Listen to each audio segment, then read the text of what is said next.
Friends, welcome to your channel MPRM। आशा करती हूँ कि आप सभी स्वस्थ होंगे, निरंतर अपने एग्जाम की तैयारी कर रहे होंगे। आज हम पढ़ने वाले हैं वस्तुनिष्ठ प्रश्नोत्तर को, जिसको हम सत्यार्थी शर्मा क्लासेस के नोट से कंप्लीट करेंगे। और ये हमारे जो महिला पर्यवेक्षक एग्जाम हो रहे हैं उसका जो चौथा खंड है उससे रिलेटेड क्वेश्चन है, जिसमें हम शिशु की प्रारंभिक देखभाल और शिक्षा से संबंधित सारे क्वेश्चन आंसर को यहाँ पे कंप्लीट करने वाले हैं। तो चलिए फ्रेंड्स, स्टार्ट करते हैं। यदि आप हमारे चैनल पर नए हैं, अभी तक चैनल सब्सक्राइब नहीं किया है, तो वीडियो को लाइक कीजिए, कमेंट कीजिए, चैनल को सब्सक्राइब कीजिए और अपने प्यारे प्यारे फ्रेंड्स के साथ वीडियो को शेयर कीजिए। तो चलिए स्टार्ट करते हैं। हम इसकी हमारे जो क्वेश्चंस हैं हम उनकी थोड़ी सी साइज बढ़ा लेते हैं। तो चलिए देखते हैं पहला क्वेश्चन।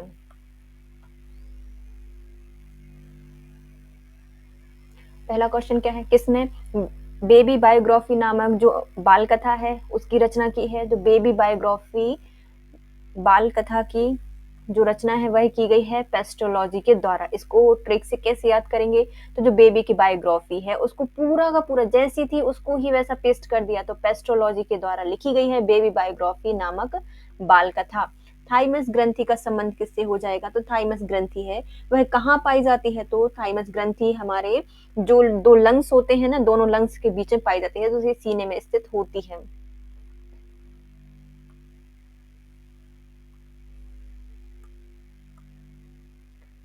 गर्भ अवस्था की अधिकतम अवधि कितनी होती है? जो गर्भस्थ अवस्था होती है इसकी अवधि होती है 280 दिन। कितनी होती है? 280 दिन होती है।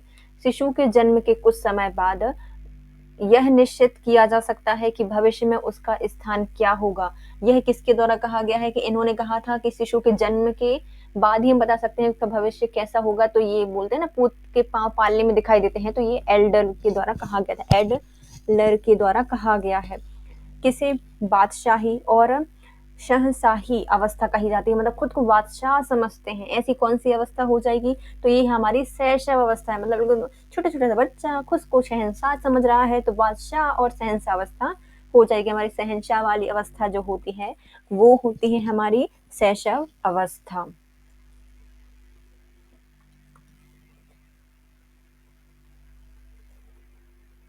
जनसांख्यिकी सिद्धांत के प्रवर्तक कौन माने जाते हैं? जो जनसंख्या जीन सांख्यिकी है, जीन्स के बारे में किसके द्वारा बात कही गई है? तो ये कही गई है हमारे फ्रांसिस गाल्टन के द्वारा। फ्रांसिस गाल्टन के द्वारा जीन सांख्यिकी सिद्धांत का प्रवर्तन किया गया है। नेक्स्ट आते हैं, श्रवण संवेदना कब विकसित हो जाती है? तो सुनने की जो क्षमता होती है कब विकसित हो जाती है? तो जन्म के तुरंत बाद ही बच्चे सुनने लगते हैं।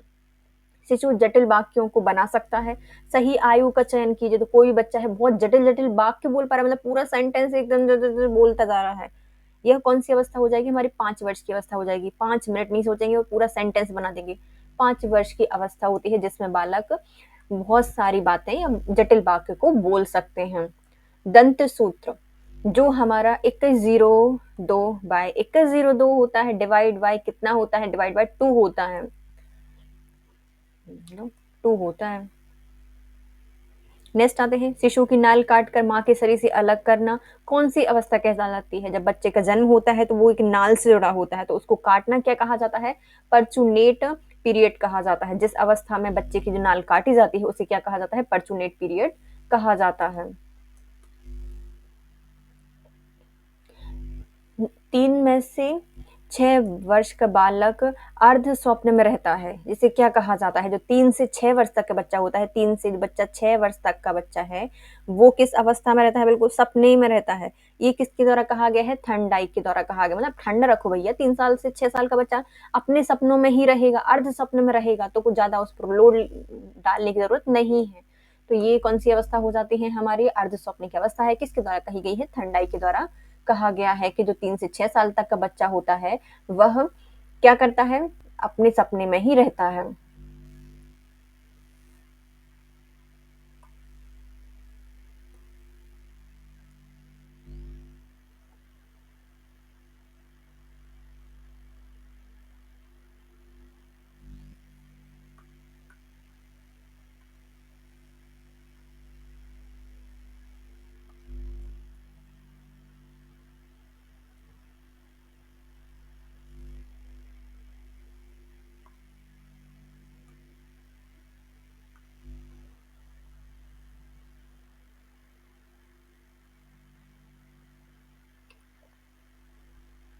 मैंडुगल ने अपनी पुस्तक कल्चर ऑफ साइकोलॉजी में किसका वर्णन किया है? जो मैंडुगल हैं इनके द्वारा उनकी जो पुस्तक है कल्चर ऑफ साइकोलॉजी में इन्होंने किसका विरोध किया है? तो इन्होंने बोला है चेतना का विज्ञान का विरोध किया है। चेतना का कोई विज्ञान नहीं होता। किसके द्वारा कहा गया है? मैंडुगल के द्वारा कहा गया है। कल्चर ऑफ साइकोलॉजी में इन्होंने साइकोलॉजी का कल्चर बताया तो भैया पूरे गल गए उसमें। कल्चर को समझते समझते जो पूरी साइकोलॉजी का कल्चर समझते समझते ये उसी में गल गए, तो मैंडुगल हैं गल गए। और इन्होंने बोला चेतना वेतना कुछ नहीं होती, मन मस्तिष्क होता है और आत्मा का विज्ञान होता है। जर्मनी के ब्लैकेनबर्ग गांव का संबंध किससे हो जाएगा? जर्मनी के ब्लैकेनबर्ग गांव है उसका संबंध किससे है? तो यहाँ पर पहला प्राथमिक विद्यालय खोला गया था। क्या है? पहला प्राथमिक विद्यालय की स्थापना यहाँ पे की गई थी। स्प्रू समिति का संबंध किससे है? जो स्प्रू समिति है उसका संबंध किससे हो जाएगा? स्प्रू समिति है उसका संबंध है राष्ट्रीय शिक्षा नीति से। बिल्कुल प्रेस कर करके भिजाते हैं राष्ट्रीय शिक्षा वाले नीतियां, तो राष्ट्रीय शिक्षा नीति स्प्रू नीति से संबंधित है। स्प्रू समिति से संबंधित है। आरटीई एक्ट है कौन सी धारा में प्रारंभिक शिक्षा के लिए बच्चों को तैयार करने की बात करता है? तो जो आरटीई है इसके द्वारा कहा गया है कि 11 साल तक के बच्चों को स्कूल भेजाने के लिए तैयार करना है, भाई प्रारंभिक शिक्षा होनी चाहिए, तो धारा 11 में ये कहा गया है।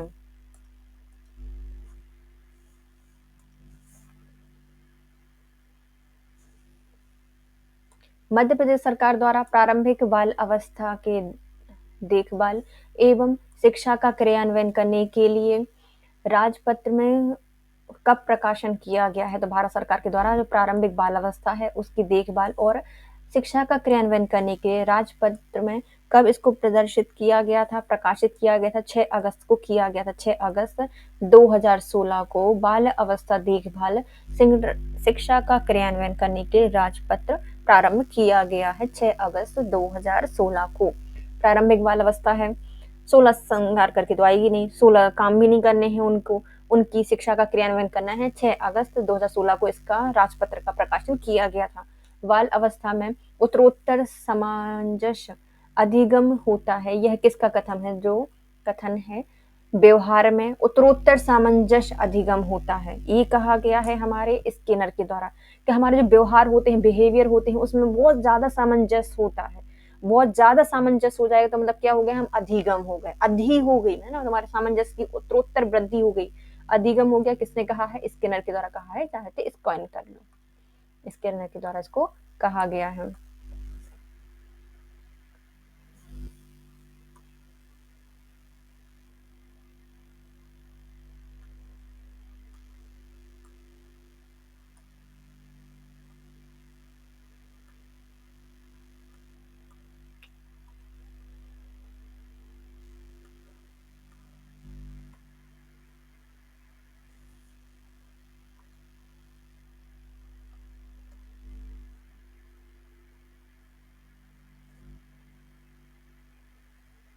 व्यवहार में उत्तरोत्तर सामंजस्य अधिगम कहलाता है। किसके द्वारा कहा गया है? स्किनर के द्वारा ये बात कही गई है। नेक्स्ट आते हैं हर्बर्ट स्पेंसर अधिगम में कौन से स्तर के लिए जाने जाते हैं? जो हर्बर्ट स्पेंसर अधिगम है यह किसके लिए जाने जाते हैं?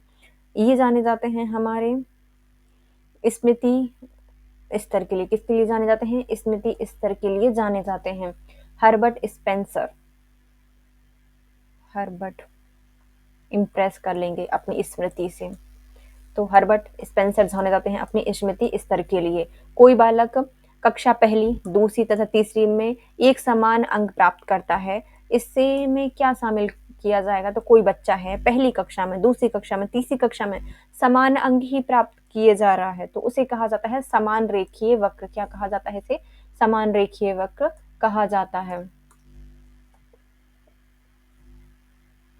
अधिगमन की प्रक्रिया रुकना क्या कहलाती है? यदि अधिगमन की प्रक्रिया रुक गई तो हम इसे क्या कहेंगे? पहाड़ खड़ा हो गया तो रुक गई, तो अधिगमन या अधिगम पहाड़ कहा जाएगा। क्या कहा जाता है? पहाड़ नहीं कहा जाता, पहाड़ नहीं पठार कहा जाता, सॉरी, ठार लग गई, ठार, तो ठार आ गई। अधिगमन की प्रक्रिया रुक गई तो पठार, तो याद कर लो, ठार आ गई घर में और अधिगमन की प्रक्रिया में लग गई ठा, पठार रुक गया।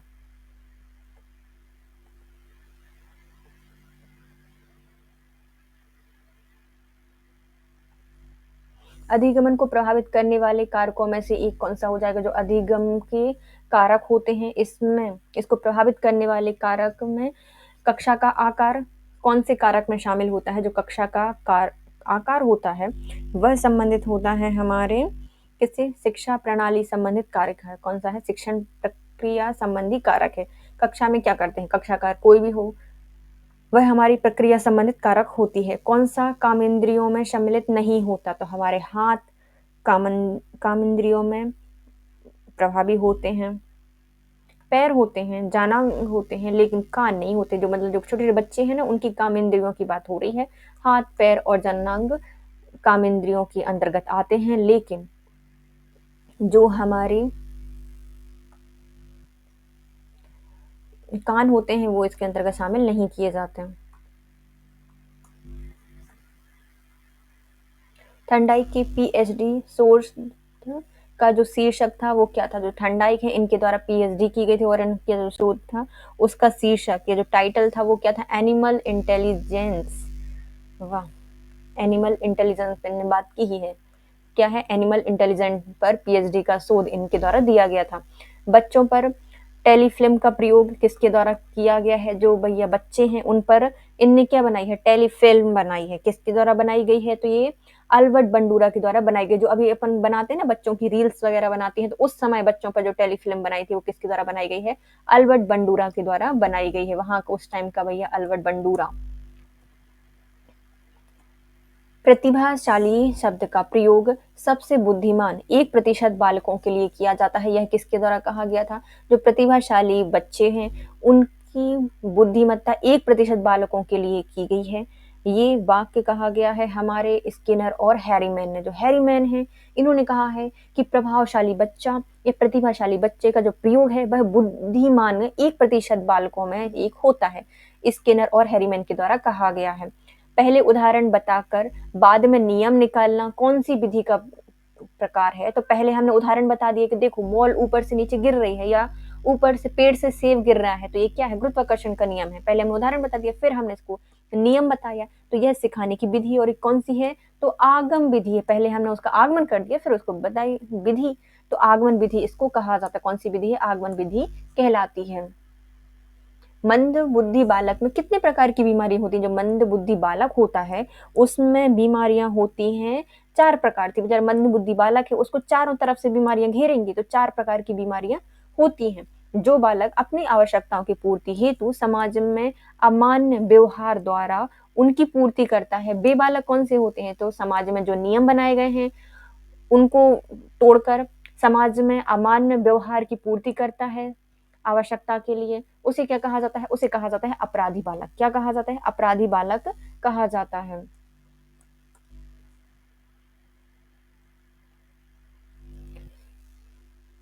किसी आंशिक नवीन वस्तु का उत्पादन करना ही सृजनात्मकता है।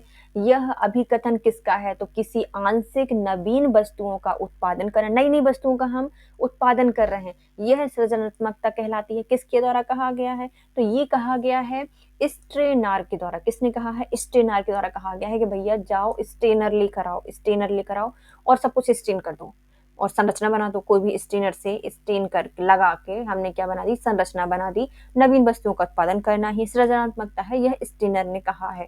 निम्नलिखित में कौन सा पिछड़ापन का कारण नहीं होता? पिछड़ापन का कारण हमारी शारीरिक कमी होती है और सामान्य बुद्धि का अभाव होता है, विशिष्ट पिछड़ापन होता है। ये सब क्या होते हैं? पिछड़ापन के कारण होते हैं। लेकिन स्वस्थ वातावरण हमारे पिछड़ेपन का कारण नहीं होता। स्वस्थ वातावरण रहेगा तो हमारा सब कुछ स्वस्थ रहेगा, यह हमारे पिछड़ेपन का कारण के अंतर्गत नहीं आते। मानसिक रूप से विकलांग में कौन नहीं होता? तो जो मानसिक रूप से विकलांग बच्चा होता है इसमें क्या पाई जाती है?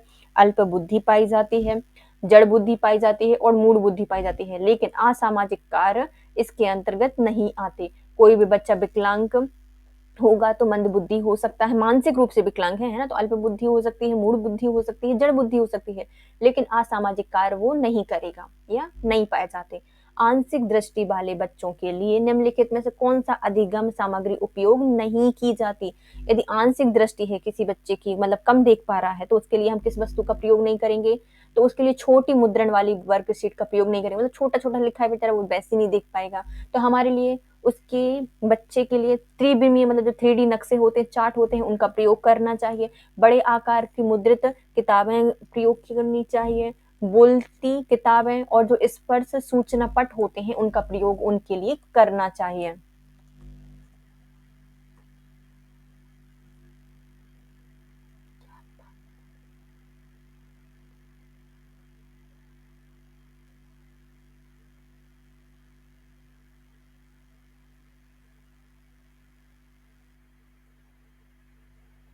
निम्नलिखित में से दृष्टिबाधित बालकों में शामिल नहीं है। तो दृष्टिबाधित बालक होते हैं, उनके लिए शामिल नहीं की जाती। हम उनके लिए ब्रेल लिपि का प्रयोग करते हैं।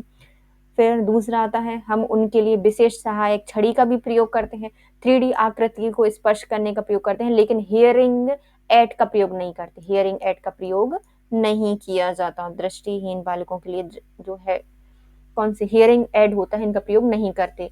कोई बालक यदि डी को सी पढ़े और लिखे तो वह कौन से रोग से पीड़ित हो जाएगा? तो कोई बच्चा है डी को सी पढ़ रहा है, मतलब जो हमने तारे जमीन पर मूवी देखी थी, उसका जो ईशान था वह ए वाली बीमारी से पीड़ित था। तो ये कौन सी बीमारी हो जाएगी?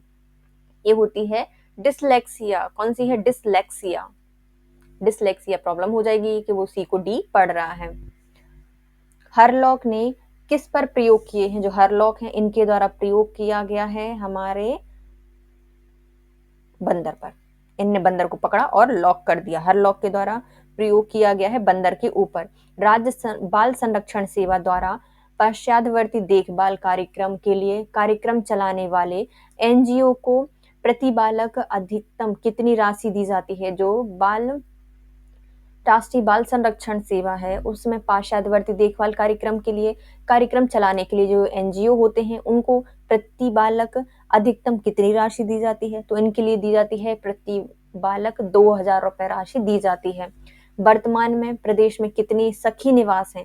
तो जो सखियों के निवास हैं वो हमारे वर्तमान में हो जाएंगे 2। कितने हैं? 2 सखी निवास वर्तमान में मध्य प्रदेश में स्थित हैं। वर्तमान में राष्ट्रीय महिला आयोग का क्रम कौन सा है? तो जो वर्तमान में राष्ट्रीय महिला आयोग है, इसका क्रम है हमारा 10वां। कौन सा है? 10वां है। रेखा शर्मा इसकी अध्यक्ष है। राज्य महिला आयोग की 6ठी सदस्यीय समिति में कौन शामिल नहीं होता? जो राज्य महिला आयोग होता है, इसमें 6 सदस्यों की एक समिति होती है। इसमें कौन शामिल नहीं होता? तो इसमें जो विधानसभा के नेता प्रतिपक्ष होते हैं वो शामिल नहीं किए जाते। सामाजिक कार्यकर्ता होते हैं, अधिवक्ता होते हैं और स्वास्थ्य विशेषज्ञ इसके अंतर्गत शामिल किए जाते हैं, लेकिन विधानसभा के नेता प्रतिपक्ष नहीं होते। बाल संरक्षण आयोग भारत में कितनी स्तर का होता है? जो बाल संरक्षण आयोग है हमारे भारत में बनाया गया है 3 स्तर का। कितना होता है? 3 स्तर का। राष्ट्रीय स्तर पर होगा, राज्य स्तर पर होगा और जिला स्तर पर बनाया गया है। आरटीई राइट टू एजुकेशन 2009 का कानून किस धारा में प्रवेश प्रक्रिया का उल्लेख करता है? तो कोई बच्चे को प्रवेश प्रक्रिया से नहीं रोका जाएगा, ये कहा गया है धारा 14 में। चारों तरफ से बच्चे आने दो भैया, हम क्या करेंगे? उनको सबको प्रवेश देंगे। तो प्रवेश प्रक्रिया का जो उल्लेख किया गया है आरटीई में, वह धारा 14 में किया गया है।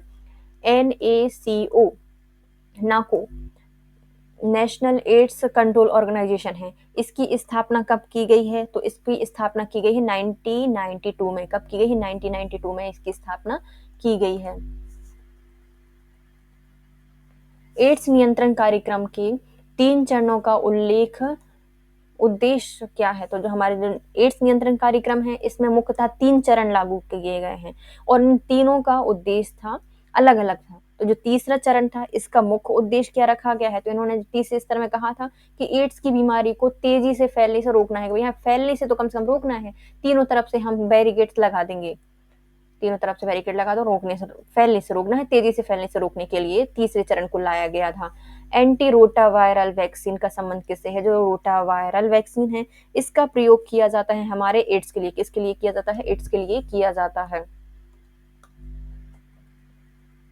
बचपन बचाओ आंदोलन का संबंध किससे है? तो जो हमारे कैलाश सांख्ये के हैं, कि नहीं, कैलाश सत्यार्थी हैं, सॉरी, कैलाश सत्यार्थी हैं, इनका संबंध हो जाएगा बचपन बचाओ आंदोलन से। और जो कैलाश सांख्या है, इनका जो है टाइगर रिजर्व थे, इनसे संबंध हो जाएगा। बाल विकास का अर्थ क्या होता है? जो बाल विकास है, इसका अर्थ होता है बालकों का सर्वांगीण विकास करना, हर दिशा में शारीरिक, मानसिक और बौद्धिक सब विकास करना, यह बाल विकास कहलाता है।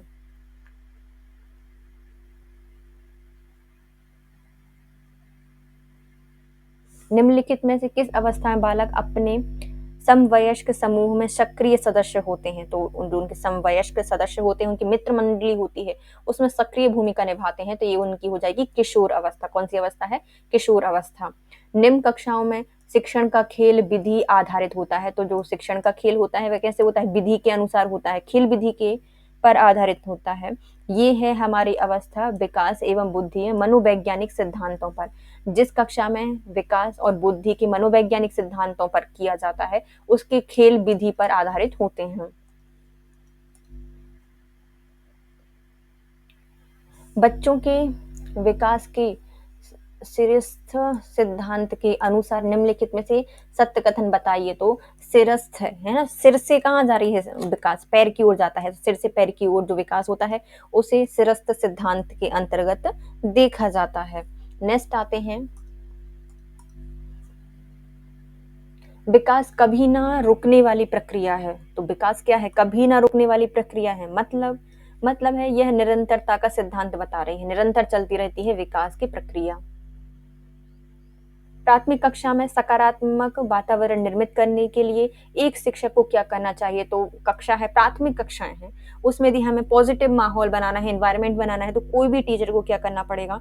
तो पहले तो विभेद नहीं करना है और प्रत्येक बच्चे के लिए समान लक्ष्य सुनिश्चित करने हैं। सभी बच्चों के लिए एक समान लक्ष्य सुनिश्चित करना है और विभेद नहीं करना है, ज्यादा रोका टोकी नहीं करनी है। तो हमें क्या नहीं करना है? विभेद नहीं करना चाहिए और प्रत्येक बच्चे को समान लक्ष्य सुनिश्चित करने चाहिए। हमें विभेद नहीं करना है, किसी भी बच्चे को कुछ सीखने के लिए विभेद नहीं करना चाहिए और प्रत्येक बच्चे के लिए समान लक्ष्य सुनिश्चित करने चाहिए।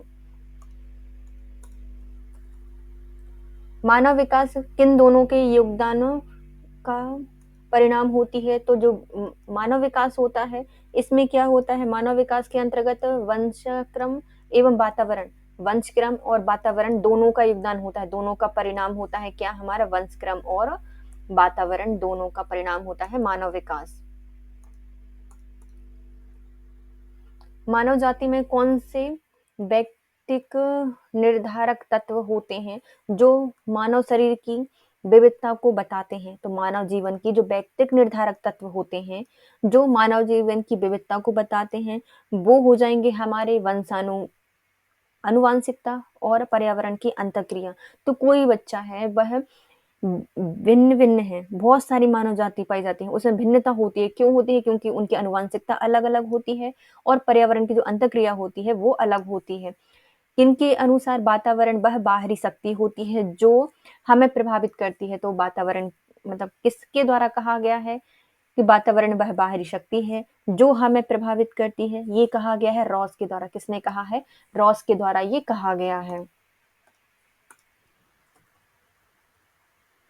हम कक्षा के द्वारा बालकों का कुछ विकास कर सकते हैं, बहुत अधिक नहीं। यह थॉमसन के किस कथन से संबंधित है? तो हम कक्षा के या हम शिक्षा के द्वारा बालकों का कुछ विकास कर सकते हैं, बहुत अधिक नहीं।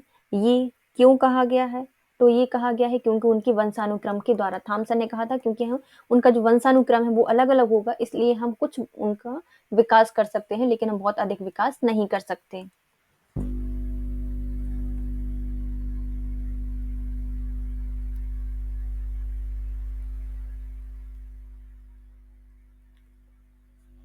बालकों की बुद्धिमत्ता निर्भर करती है, जो बालक होगा वह कितना बुद्धिमान होगा यह उनके पारिवारिक परिवेश पर निर्भर करता है। जो उनका पारिवारिक परिवेश होता है उस पर निर्भर करता है।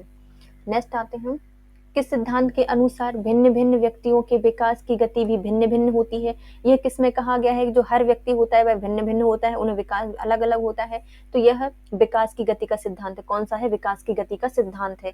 बच्चा किस प्रकार सीखता है? तो जो बच्चा होता है वह सीखता है कई प्रकार से सीख सकता है, माता पिता से, आस पड़ोस से, स्कूल से, किताबें देखकर, बुक से, फिल्म वगैरह से, टीवी से कई प्रकार से सीख सकता है। एक अध्यापक की दृष्टि में कौन सा कथन सर्वोच्च होगा? तो जो कोई भी अध्यापक है, टीचर है, सबसे अच्छा दृष्टिकोण क्या होगा उसके लिए कि जो सभी बच्चे होते हैं वह सीख सकते हैं। प्रत्येक बच्चा क्या कर सकता है? सीख सकता है। अधिगम को प्रभावित करने वाला व्यक्तिगत कारक कौन सा है? तो जो अधिगम है उसको प्रभावित करने वाला जो व्यक्तिगत कारक है, ये हो जाएगा हमारा कौन? परिपक्वता और आयु। जो परिपक्वता है किसी व्यक्ति की, मैच्योरिटी है, और जो उसकी आयु है, वह अधिगमन को प्रभावित करने वाला व्यक्तिगत कारक है। अधिगमन को प्रभावित करने वाला व्यक्तिगत कारक है परिपक्वता और उसकी आयु। अधिगम निर्योग्यता का लक्षण क्या है? जो अधिगम निर्योग्यता है उसका लक्षण हो जाएगा अवधान संबंधी बाधा और विकार। अवधान संबंधी बाधा और विकार अधिगम नियोक्ता के लक्षण हो जाएंगे। अधिगम निर्योग्यता के लक्षण हो जाएंगे अवधान संबंधी बाधा और विकार। रचनात्मक लेख का नियोजन होना चाहिए। जो रचनात्मक लेख होते हैं उनका नियोजन कैसे होना चाहिए? उनका नियोजन होना चाहिए सभी बच्चों के लिए। कोई भी रचनात्मक लेख है उसका नियोजन हम सभी बच्चों के लिए करेंगे, मतलब उसकी जो योजना बनाएंगे सभी बच्चों को ध्यान में रखकर बनाई जाएगी। किसी बच्चे में सीखने के लिए किस नियम का होना आवश्यक है? तो कोई बच्चा है उसको सीखने के लिए किस नियम की आवश्यकता होगी? तो किसी बच्चे को सिखाने के लिए, सीखने के लिए उसमें तत्परता की आवश्यकता होती है, मतलब जिज्ञासा होनी चाहिए कि हम करेंगे। तत्परता का नियम आवश्यक है। बच्चों में सीखने से संबंधित प्रबलन का सिद्धांत है किसके द्वारा दिया गया है? तो जो बच्चों के सीखने का सिद्धांत है, यह प्रबलन का जो सिद्धांत है वह हल के द्वारा दिया गया, मतलब बहुत सारा बल लगाना पड़ेगा इस हल को उठाने के लिए। तो यह प्रबलन का जो सिद्धांत है वह हल के द्वारा दिया गया है। फ्राइड ने विकसित किया है, जो जर्मन फ्राइड है इनके द्वारा विकसित किया गया नियम है वो कौन सा हो जाएगा? मनोविशेषज्ञ विश्लेषणवाद का। मनो का विश्लेषण के द्वारा कहा गया है। क्या है? मनोविश्लेषण का जो बाद है वह विकसित किया गया है फ्राइड के द्वारा। इतना विश्लेषण किया कि भैया बेजा ही फ्राइड हो गया। मनो विश्लेषणवाद से जाने जाते हैं जर्मन फ्राइड।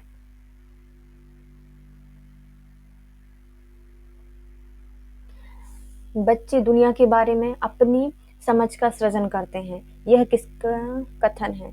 जो बच्चे होते हैं वह अपनी समझ का सृजन करते हैं, दुनिया के बारे में अपनी समझ का सृजन खुद करते हैं।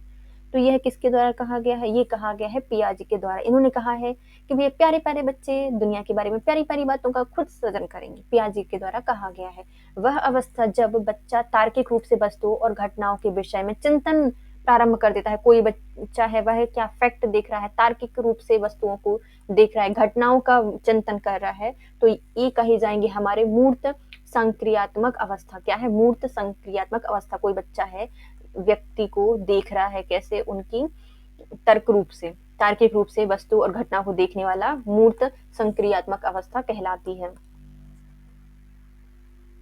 पियाजे के अनुसार निम्नलिखित में से कौन सी अवस्था है जो बच्चा अमूर्त संकल्पनाओं के विषय में तार्किक चिंतन करना प्रारंभ करता है? तो कोई अमूर्त संकल्पना है। देखो मूर्ति है मतलब हमें सामने कोई चीज दिख रही है ना, उसके बारे में हम चिंतन कर रहे हैं, तो अमूर्त मतलब मूर्ति हो जाएगी। मूर्त संकल्पना है, तार्किक विचारधारा है, लेकिन अमूर्त है मतलब हमें कोई बच्चों के लिए हम कल्पना करने के लिए बोल रहे हैं। कोई कहानी है तो उसमें एक घोड़ा है, एक शेर है, एक हाथी है, तो हम क्या बोल रहे हैं उससे कि आप बच्चा आप कल्पना करो। ये सब कल्पना की चीज होती है। तो अमूर्त संकल्पना की अवस्था किसके अंतर्गत आती है? ये आती है हमारी औपचारिक संक्रियात्मक अवस्था। मतलब जो 11 वर्ष से ऊपर का बच्चा होगा वह क्या करेगा? वह कल्पना कर सकता है। यदि आप उसको घोड़ा बोलोगे तो घोड़े को ही इमेजिन करेगा। तो 10-11 वर्ष का जो बच्चा होता है, उससे ज्यादा का बच्चा होता है, वह औपचारिक संक्रियात्मक अवस्था में अमूर्त संकल्पनाएं कर सकता है। निशक्त बालकों की शिक्षा के लिए प्रावधान किया जा सकता है। तो जो निशक्त बच्चे होते हैं, बालक होते हैं, उनके लिए हम शिक्षा का प्रयोग करेंगे कौन सी? समावेशित शिक्षा के द्वारा। समावेशित शिक्षा के द्वारा हम उनका प्रावधान करेंगे। शारीरिक रूप से भिन्न बालकों के अंतर्गत आते हैं, जो शारीरिक रूप से भिन्न होते हैं उन बच्चों के अंतर्गत आते हैं हमारे श्रवण क्षति युक्त बालक, दृष्टि क्षति युक्त बालक और बाहुल्य विकलांग बालक। उपयुक्त सभी हमारे शारीरिक रूप से विकलांग बच्चों में या भिन्न बालकों के अंतर्गत आते हैं। एक पिछड़े बालक की शिक्षा के स्वरूप में कौन सी बातें सम्मिलित की जानी चाहिए? तो कोई बच्चा है पिछड़ा बालक है तो हम कैसे कहेंगे वह पिछड़ा है? तो वह विशेष शिक्षण विधियों का प्रयोग करेंगे हम उनके लिए, विद्यालय में विशिष्ट कक्षाओं की व्यवस्था करेंगे, विशेष पाठ्यक्रम की व्यवस्था करेंगे। उपयुक्त सभी हमें किसी पिछड़े बालक की शिक्षा के लिए काम करने चाहिए। मानसिक रूप से पिछड़े बालकों की विशेषता कौन सी नहीं होती? जो मानसिक रूप से कोई बच्चा पिछड़ा हुआ है, लेकिन वो कौन सी विशेषता है कि वह मानसिक रूप से पिछड़ा हुआ नहीं माना जाएगा? तो वह शैक्षणिक उपलब्धि सामान्य बालक से कम कर रहा है, तो ये तो पिछड़ा हो गया। पिछड़ेपन के कारण वंशानुगत होते हैं, तो ये भी सही है। पिछड़ेपन के कारण वातावरण के कारण भी हो सकता है। निर्देश देना समस्या नहीं है, निर्देश को देना यह कोई समस्या नहीं है, यह उसकी विशेषता के अंतर्गत नहीं आएगा पिछड़े बालक के। ब्रेल लिपि का प्रयोग किस प्रकार के विकलांग बालकों के शिक्षण व्यवस्था के लिए की जाती है? जो ब्रेल लिपि का प्रयोग है हम किन के लिए करते हैं? तो ये की जाते हैं अंधे बालकों के लिए किया जाता है। जिस बालक में विकलांगता की व्यापकता अधिक होती है वह निम्नलिखित में से किससे प्रभावित नहीं होता? जब विकलांगता की जो व्यापक अवस्था है, अधिक व्यापकता अधिक होती है, तो वह किससे प्रभावित नहीं होगा? वह शारीरिक संवेगों से प्रभावित हो सकता है, मानसिक संवेगों से प्रभावित हो सकता है, संवेगात्मक होता है, लेकिन सांस्कृतिक जो संवेग होते हैं उनसे प्रभावित नहीं होता। जो बच्चा शारीरिक रूप से अक्षम है वह निम्नलिखित में से किस प्रकार का नहीं हो सकता? तो कोई बच्चा है शारीरिक रूप से अक्षम है तो वह किस प्रकार का नहीं होगा? तो लंगड़ा होगा, जड़ बुद्धि उसमें होगी नहीं, जड़ बुद्धि तो मानसिक होती है ना, पोलियोग्रस्त होगा और जड़ बुद्धि होगी। जो जड़ बुद्धि होती है दृष्टिबाधित होगा, तो ये शारीरिक रूप से अक्षम है, लेकिन जो जड़ बुद्धि है यह मानसिक रूप से अक्षम हो जाएंगे।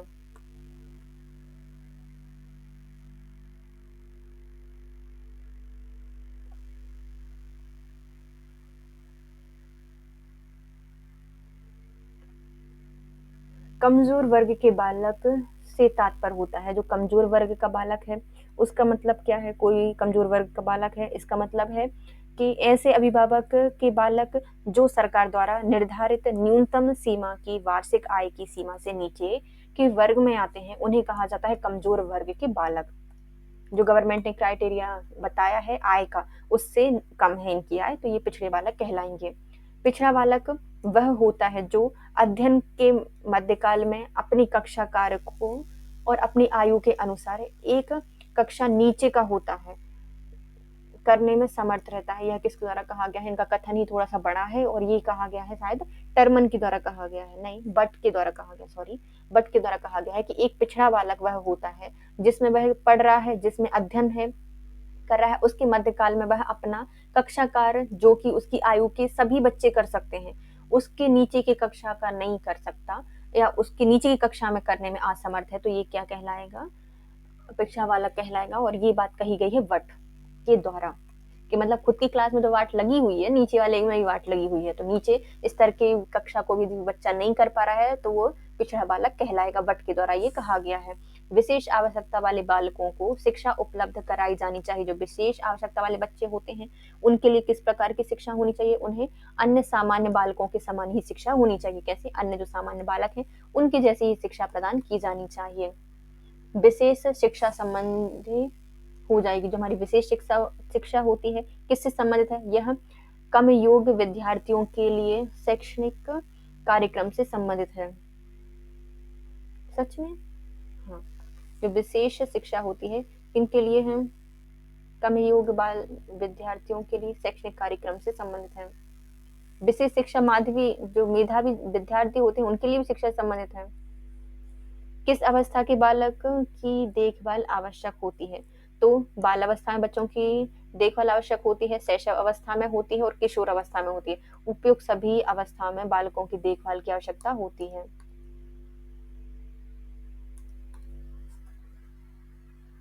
बालावस्था में किस प्रकार के संरक्षण की आवश्यकता होती है? जो बालावस्था होती है हमें किस प्रकार से संरक्षण करना चाहिए? व्यक्तिगत करना चाहिए, पारिवारिक करना चाहिए, सामाजिक करना चाहिए? उपयुक्त सभी प्रकार से उनका संरक्षण करना चाहिए। संस्थागत शिक्षा साधन कौन से होते हैं? जो संस्थागत शिक्षा कारक होते हैं वो आते हैं हमारा स्कूल। सबसे पहले तो कौन आ जाएगा? स्कूल आ जाएगा। गैर संस्थागत देखभाल की विशेषता कौन सी नहीं हो जाएगी? गैर संस्थागत देखभाल में कौन नहीं आएगा? तो उद्देश्यपूर्ण नहीं आता। गैर संस्थागत देखभाल के अंतर्गत सर्वग्रामीण विकास देखते हैं हम। स्वाभाविक जीवन से संबंधित शिक्षा दी जाती है और अनुभव पर आधारित जो शिक्षा होती है वो दी जाती है, लेकिन उद्देश्यपूर्ण शिक्षा इसके अंतर्गत नहीं दी जाती। संस्थागत देखभाल का उदाहरण नहीं हो जाएगा। यदि हम संस्था में किसी बच्चे की देखभाल कर रहे हैं तो क्या है, स्कूल में देखभाल की जा रही है, पुस्तकालय में की जा रही है, कॉलेज में की जा रही है, लेकिन समाज में जो देखभाल होती है वह संस्थागत देखभाल के अंतर्गत नहीं आती। अनाथ बच्चों के लिए किस प्रकार की शिक्षा की व्यवस्था की गई है? जो अनाथ बच्चे होते हैं उनके लिए किस प्रकार की शिक्षा होगी? तो उन्हें मुफ्त शिक्षा दी जानी चाहिए। अवधारणाओं के विकास मुख्य रूप से डैश का हिस्सा होते हैं। जो अवधारणाएं होती हैं यह मुख्य रूप से क्या होती हैं? तो अवधारणाएं बौद्धिक विकास है। किसी बच्चे का क्या होना? अवधारणा मतलब बौद्धिक विकास से संबंधित है।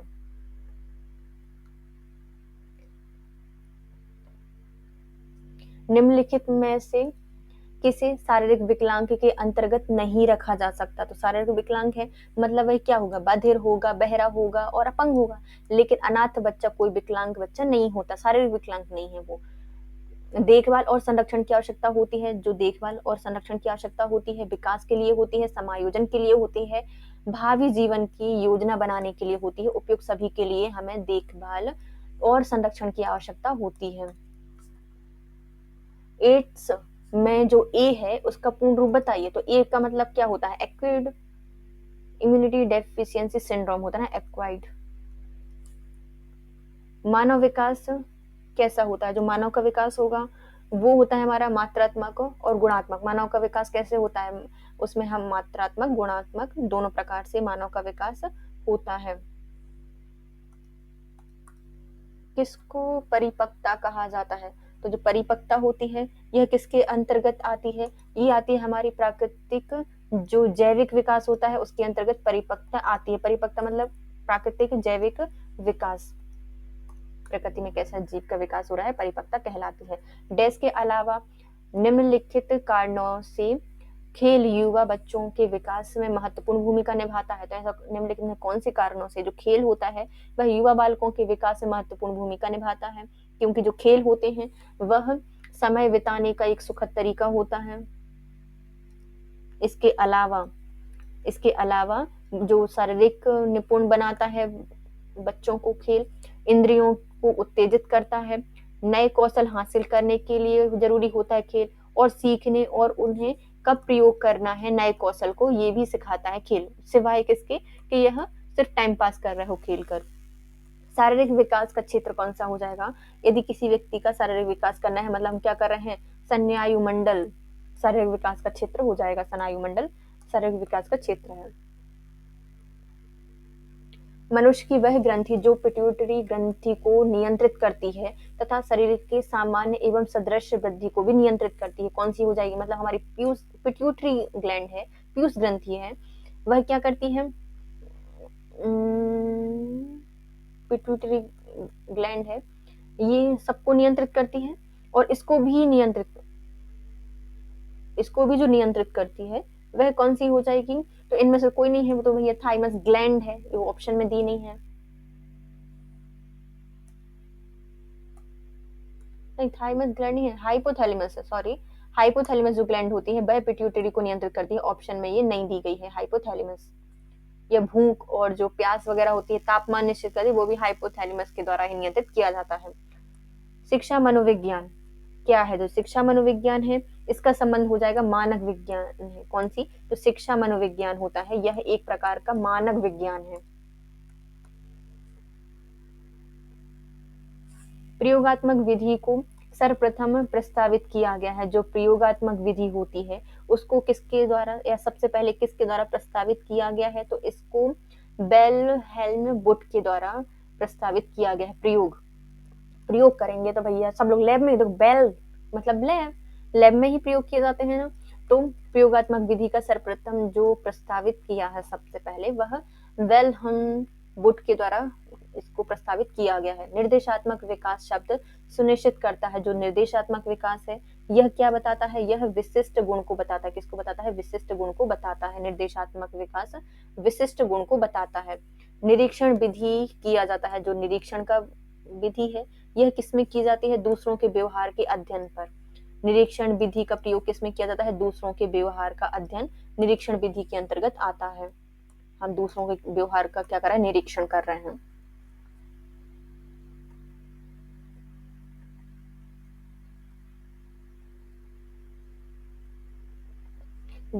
विकास हमेशा बच्चों की आयु से मेल खाता है।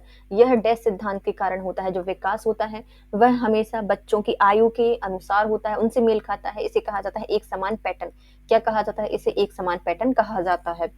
संज्ञानात्मक विकास के इस अनुक्रम का पुनर्विन्यास कीजिए। जो संज्ञानात्मक विकास होता है उसके अनुक्रम का पुनर्विन्यास हम कैसे कर सकते हैं?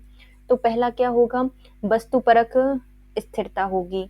फिर उसके बाद पारगम्यतात्मक चिंतन होता, पारगम्यनात्मक चिंतन करेंगे। उसके बाद विकेंद्रण होगा। फिर क्या होगा? तर्क वाक्य चिंतन होगा। पहले आते हैं वस्तुपरक स्थायित्व, फिर पारगम्यनात्मक चिंतन, फिर विकेंद्रीकरण और फिर आता है तर्क वाक्य चिंतन। लैंगिक अवस्था को सही क्रम में बताना है। जो मनोलैंगिक विकास की अवस्था होती है यह किस प्रकार से होगी? तो पहले आती है हमारी एनल अवस्था। तो छोटा सा बच्चा होता है, हर चीज मुंह में डालता है। फिर नहीं, पहले आती है ओरल अवस्था, है ना, मुंह से डालता है। फिर आती है दूसरी एनल अवस्था, तीसरी आती है फैलिक अवस्था और चौथी आती है हमारी जेनिटल अवस्था, फोर्थ। तो जो हमारे मनोलैंगिक विकास में जो अवस्थाएं हैं, पहली आती है ओरल अवस्था, दूसरी है एनल अवस्था, तीसरी है फैलिक अवस्था और चौथी आती है जेनिटल अवस्था। बुद्धि और विकास के सिद्धांत एवं उनके प्रतिपादकों का कौन सा युग्म असंगत है? असंगत बताना है। बुद्धि एवं विकास के सिद्धांत में जो उनके प्रतिपादक हैं उनके बारे में हमें असंगत बताना है। कौन सा असंगत हो जाएगा? पहले आते हैं मनोलैंगिक विकास का सिद्धांत जर्मन फ्राइड ने दिया था। भैया इन्होंने बोला कि बहुत सारे मनोलैंगिक विकास होते हैं, इनको जर्मन फ्राइड के द्वारा ही कहा गया है। संज्ञानात्मक विकास ये दिया गया था जीन पियाजे के द्वारा। मनोसामाजिक विकास का सिद्धांत स्किनर के द्वारा नहीं दिया गया। फिर आते हैं नैतिक विकास सिद्धांत, यह कोहलर के द्वारा दिया गया है। नैतिक, देखो नैतिक विकास करना है, चलो कोट हम करवा रहे हैं, कोहलर वर्ग के द्वारा दिया गया है। मनोलैंगिक सिद्धांत कर दो फ्राइड, जर्मन फ्राइड। संज्ञानात्मक विकास संज्ञाएं दे रहे हैं ज्यादा, तो पियाजी दे रहे हैं, जीन पियाजे जी, जीन पियाजे जी के द्वारा ये दिया गया है। नेक्स्ट आते हैं हमारे विकास की कौन सी अवस्था है? निम्न लक्षण समाहित होते हैं। स्वतंत्रता की अवस्था होगी, आकस्मिकता, आश्मिता का विकास होगा और अमूर्त चिंतन होगा। मतलब इसमें आश्मिता का विकास हो रहा है, अमूर्त चिंतन कर रहा है व्यक्ति, स्वतंत्रता की अवस्था है। तो ये थोड़ी थोड़ी हमारी किशोर अवस्था नहीं है? तो हाँ, ये भैया किशोर अवस्था ही है। व्यक्तित्व एवं बुद्धि में वंशानुक्रम की क्या होती है? व्यक्तित्व एवं जो बुद्धि में वंशानुक्रम की होती है महत्वपूर्ण भूमिका। निम्नलिखित में से कौन सा कथन सही नहीं है? जो कथन है वह कौन सा सही नहीं हो जाएगा? तो वंशानुक्रम माता पिता से संतान में गुणों का संचरण करता है, तो पहला सही हो जाएगा। विकास प्राणी और उनके पर्यावरण की अंतःक्रिया का परिणाम होते हैं, दूसरा भी सही हो जाएगा। वंशानुक्रम व्यक्ति की जन्मजात विशेषताओं का शोधन करते हैं? नहीं, ये उनकी विशेषताओं को कैसे बता देंगे? जन्मजात विशेषताओं का शोधन नहीं करते। माता पिता की शारीरिक और मानसिक अवस्थाओं का संतानों से संचारित होना वंशानुक्रम कहलाता। तो ये भी सही हो जाएगा कि जो माता पिता की शारीरिक मानसिक विशेषताएं होती हैं वह बच्चों में संचरण करती हैं उनकी वंशानुक्रम के द्वारा। कौन सा इससे संबंधित नहीं है? तो वंशानुक्रम व्यक्ति की जन्मजात विशेषताओं का शोधन करता है, ये गलत हो जाएगा। सीबीएसई द्वारा अपनाए गए प्रगतिशील शिक्षा के प्रतिमानों में बच्चों का सामाजिकरण किस प्रकार से किया जाता है, उसे अपेक्षा की जा सकती है। तो जो सीबीएसई बोर्ड है इसके द्वारा प्रगतिशील शिक्षा मानकों में बालकों का सामाजिकरण किस प्रकार से किया जाता है? वे सामूहिक कार्य में सक्रिय भागीदारी का निर्वहन कर सकें और सामाजिक कौशल को सीख सकें। इसलिए जो सीबीएसई है बोर्ड है यह क्या करती है? प्रगतिशील शिक्षा प्रतिमान बना रही है, सामाजिकरण करने का बच्चों को। क्यों? क्योंकि वे समूह में कार्य कर सकें, सक्रिय भागीदारी दे सकें और सामाजिक कौशल भी सीख सकें।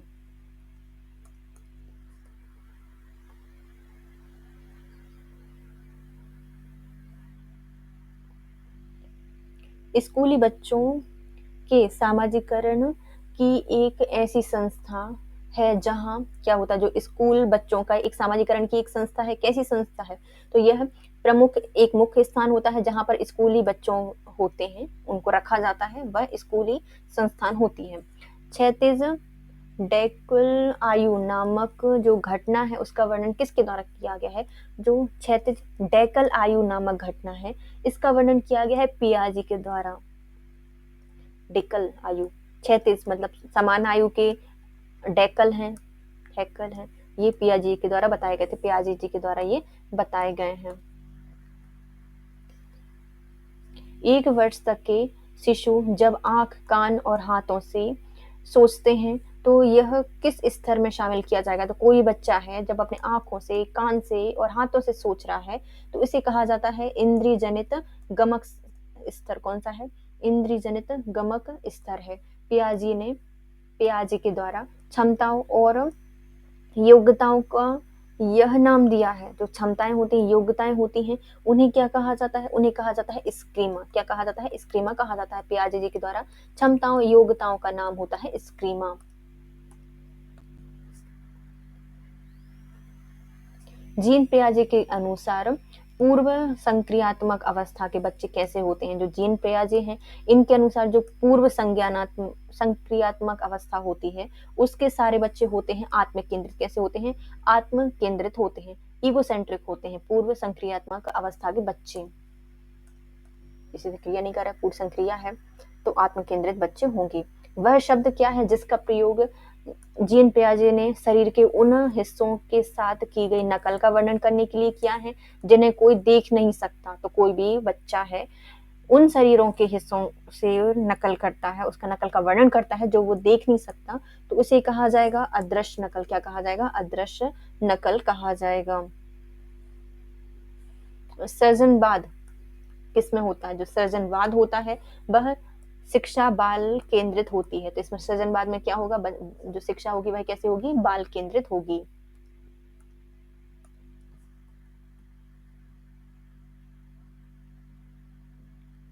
बालकों का मुफ्त एवं अनिवार्य शिक्षा का अधिकार अधिनियम 2009 निम्नलिखित में से किस पर ध्यान नहीं देता? बालकों का मुफ्त एवं अनिवार्य शिक्षा का अधिकार अधिनियम 2009 किस पर ध्यान नहीं देगा? तो ये पहले देखो, ध्यान देता है वो पढ़ लेते हैं हम, है ना। तो अध्यापकों को प्रशिक्षण की सुविधा प्रदान करता है, ये सही हो जाएगा। घुमंतु बालकों के प्रवेश को सुनिश्चित करता है, ये भी सही है। एकेडमिक कैलेंडर को निर्धारित करता है कि इतने टाइम तक स्कूल लगेंगे, तो ये भी सही है। 14 वर्ष के पश्चात शिक्षा देता है, नहीं देता भैया, 0 नहीं, 6 साल से 14 वर्ष तक के बच्चों की बात करता है हमारा शिक्षा का अधिकार अधिनियम 2009। शिक्षा का अधिकार अधिनियम 2009 में निर्दिष्ट किया गया जो कक्षा 1 से कक्षा 5 तक प्रवेश दिए गए विद्यार्थियों की संख्या 200 से अधिक है, तो जो विद्यार्थी अध्यापक आवश्यकता का अनुपात कितना होगा? जो हमारी शिक्षा का अधिकार अधिनियम है 2009 है, ये क्या बताता है? यदि कक्षा 1 से कक्षा 5 तक के बच्चों की संख्या 200 से अधिक है तो जो शिक्षक और बच्चों का अनुपात होगा वो रखा जाएगा 40। कितना रखा जाएगा? 40 रखा जाएगा। अभी 30 का रखा जाता है ना, 30 बच्चों पे एक टीचर होता है, फिर 40 रखा जाएगा। भारत के संविधान में किस के लिए निशुल्क अनिवार्य शिक्षा की बात कही गई है? तो जो निशुल्क और अनिवार्य शिक्षा की बात करते हैं ये हम अपने 14 वर्ष तक के सभी बच्चों के लिए निशुल्क और अनिवार्य शिक्षा की बात करते हैं।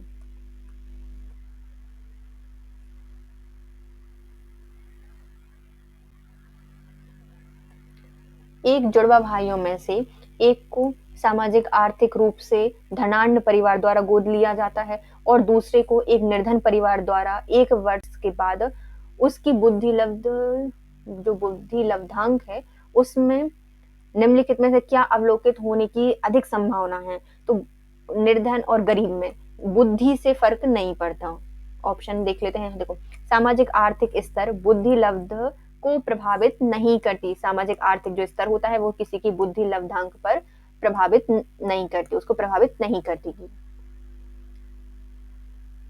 स्टैंडर्ड विनी परीक्षण मापांक करता है, जो स्टैंड विनय परीक्षा मतलब परीक्षण होता है, यह किसका मापन करता है? तो यह परीक्षण करता है बुद्धि का। किसका करता है? स्टैंडर्ड वने जो परीक्षण होता है वह बुद्धि का परीक्षण करता है। कक्षा अध्यापक ने राघव को अपनी कक्षा में अपनी कीबोर्ड पर स्वयं द्वारा तैयार किए गए मधुर संगीत बजाते हुए देखा। कक्षा अध्यापक ने विचार किया कि राघव में डैश की बुद्धि उचित स्तरीय है, मतलब वो संगीत बजा रहा है तो उसकी बुद्धि भी कैसी होगी? संगीतमय ज्यादा अच्छे से होगी, संगीतमय उसकी रुचि है।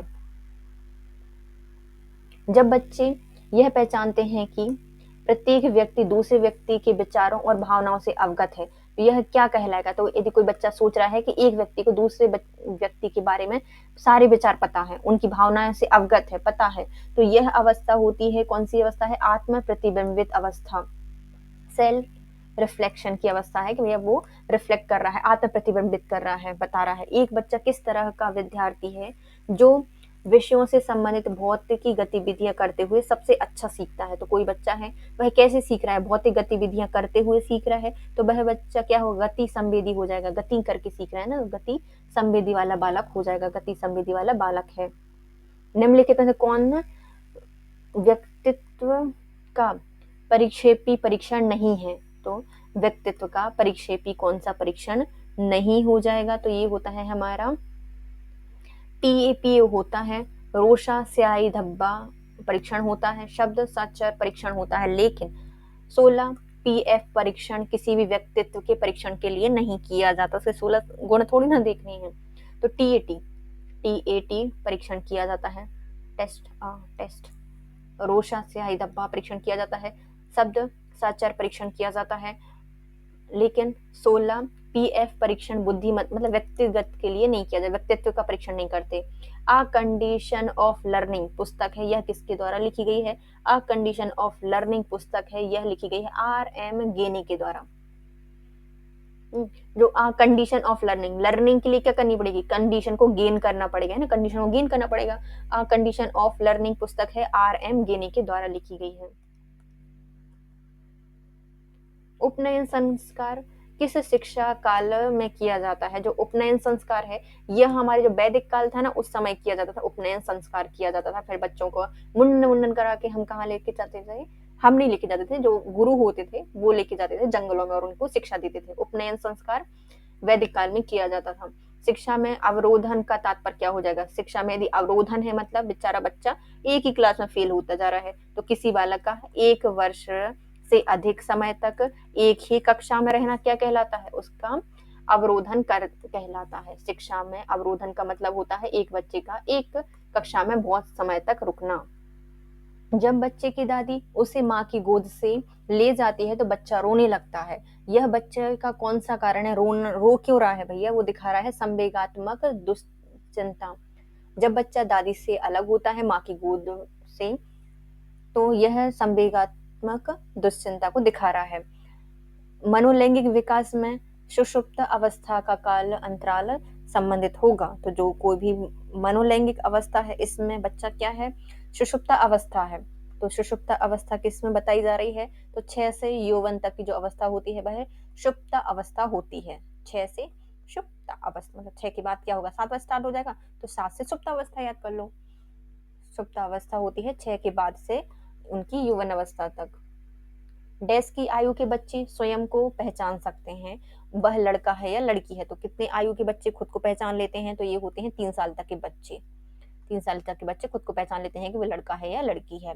मार्गरेट मीड के अनुसार व्यक्तित्व भिन्नता के लिए सर्वाधिक महत्वपूर्ण कारक कौन सा हो जाएगा? जो मार्गरेट मीड है इनके द्वारा व्यक्तिक भिन्नताओं के लिए सबसे ज्यादा महत्वपूर्ण कारण है उनका सांस्कृतिक, कौन सा कारण हो जाएगा? सांस्कृतिक कारण हो जाएगा किसी व्यक्ति की भिन्नता का। बलात्कार पीड़ितों और गर्भवती नाबालिग लड़कियों की सहायता के लिए महिला एवं बाल विकास मंत्रालय द्वारा शुरू की गई जो नई योजना है उसका बजट परिव्यय कितना है? तो बलात्कार पीड़ित और जो गर्भवती नाबालिग लड़कियां हैं उनकी सहायता के लिए महिला एवं बाल विकास मंत्रालय के द्वारा जो नई योजनाओं के लिए बजट प्रस्तुत किया गया है वो कितना है, वो हो जाएगा हमारा 74.10 करोड़। कितना है? 74.10 करोड़ बजट दिया गया है। मानव जाति में विकास क्या होता है? जो मानव जाति होती है उसमें विकास का अर्थ होता है जीवन पर्यंत, विकास जीवन पर्यंत तक चलता रहता है। निम्नलिखित में से गलत चुनिए, हमें गलत बताना है। पहले आती है हमारी प्रतिवर्ती क्रियाएं, संवेदी क्रियाओं के अंतर्गत आती हैं तो ये सही हो जाएंगी। संवेदी गमक है, जो प्रतिवर्ती क्रियाएं होती हैं वह संवेदी गमक होती हैं, सही हो जाएगा। जीववाद अमूर्त संक्रियात होती है, तो जो हमारा जीववाद होता है वो अमूर्त संक्रियात्मक नहीं होता। संरक्षण मूर्त संक्रियात्मकता में आता है। काल्पनिक चिंतन ये औपचारिक संक्रियात्मकता के अंतर्गत आता है। काल्पनिक चिंतन में औपचारिक संक्रियात्मक, संरक्षण मूर्त संक्रियात्मक। निम्नलिखित में से कौन से एक बाल बच्चे के विलक्षण नहीं है जिससे माता पिता अधिनायकवादी या ऑथोरिटेरियन कहा जाता है? ऑथोरिटेरियन या अधिनायकवाद है, जिसके माता पिता अधिनायकवाद हैं, तो बच्चे में कौन सा विलक्षण नहीं होगा? तो जो बच्चे होंगे वह कैसे होंगे? आमित्रपूर्ण हो जाएंगे, एकांत प्रिय होंगे और अंतर्मुखी होंगे, लेकिन बच्चे जो होते हैं वह स्वतंत्र नहीं होते। 15 बच्चों की कक्षा में जहां आपके पास 15 अलग अलग सीखने की कौशल और अलग अलग व्यक्तित्व वाले बच्चे होते हैं, बाल केंद्रित शिक्षण किस प्रकार की शिक्षा है? तो प्रत्येक बच्चे को देखकर एक पाठ योजना विकसित करती है और उनकी जरूरतें क्या है ये बताना। 15 अलग अलग बच्चे हैं तो हम क्या करेंगे? प्रत्येक बच्चे को देखेंगे, उनके अनुसार पाठ को विकसित करेंगे, योजनाएं विकसित करेंगे और उनकी जरूरतों को देखेंगे, उनकी जरूरतें क्या है इसके अनुसार पाठ्यक्रम होना चाहिए, तब बाल केंद्रित शिक्षण होगा। निम्नलिखित में से कौन सा शारीरिक विकास का मुख्य नियम हो जाएगा? तो शारीरिक विकास का मुख्य नियम होता है हमारा द्वितीयगम विकास का नियम। द्वितीयगम विकास का नियम शारीरिक विकास से संबंधित है, मतलब बहुत जल्दी जल्दी चल रहा है शारीरिक विकास, और द्वितीयगम विकास का नियम इसके अंतर्गत आता है।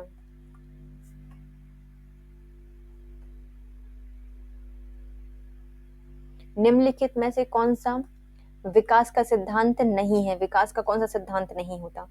विकास में अनुकूलित प्रत्यावर्तन का सिद्धांत नहीं होता। जरूरी नहीं कि अनुकूल होगी प्रत्यावर्तन होगा तभी उसका सिद्धांत काम करेगा, तो ये नहीं होता। निरंतर विकास का सिद्धांत होता है, मतलब विकास हमेशा निरंतर चलता रहता है। परस्पर संबंध का विकास भी होता है और समान प्रतिमान होता है, सब बच्चे एक समान ही बढ़ेंगे, तो निरंतरता का विकास होता है, परस्पर संबंध का विकास होता है, समान प्रतिमान होता है। लेकिन अनुकूलित प्रत्यावर्तन का सिद्धांत विकास के सिद्धांत के अंतर्गत नहीं आता। किसी दूसरी वस्तु की का जोड़ का मिलान ठीक हुआ है, तो इसका मतलब क्या है? किसी दूसरी वस्तु की आपका जोड़ का मिलान ठीक हुआ है, ये आता है हमारा किसके अंतर्गत आएगा?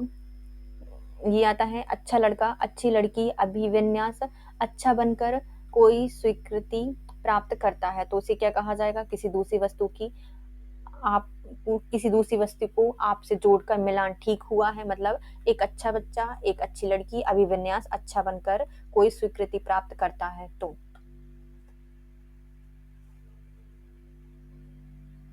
डैश की अवस्था तक बालक की दृष्टि और श्रवण इंद्रियां पूर्ण रूप से विकसित हो जाती हैं, तो श्रवण इंद्रियां जो होती हैं 3 से 4 वर्ष तक विकसित हो जाती हैं और बालक की जो दृष्टि अवस्था होती है वो भी विकसित हो जाती है 3 से 4 वर्ष की आयु में।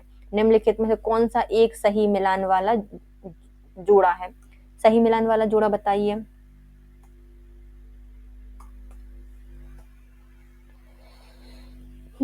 मूर्त संक्रियात्मक अवस्था वाला बच्चा संधारण एवं वर्गीकरण करने योग्य होता है, तो ये सही है। जो बेचारा बच्चे मूर्तियां दिख रही हैं तो वो क्या कर सकता है? उनका संधारण कर सकता है, उनका वर्गीकरण कर सकता है, तो ये पहले ही सही हो जाएगा इसका।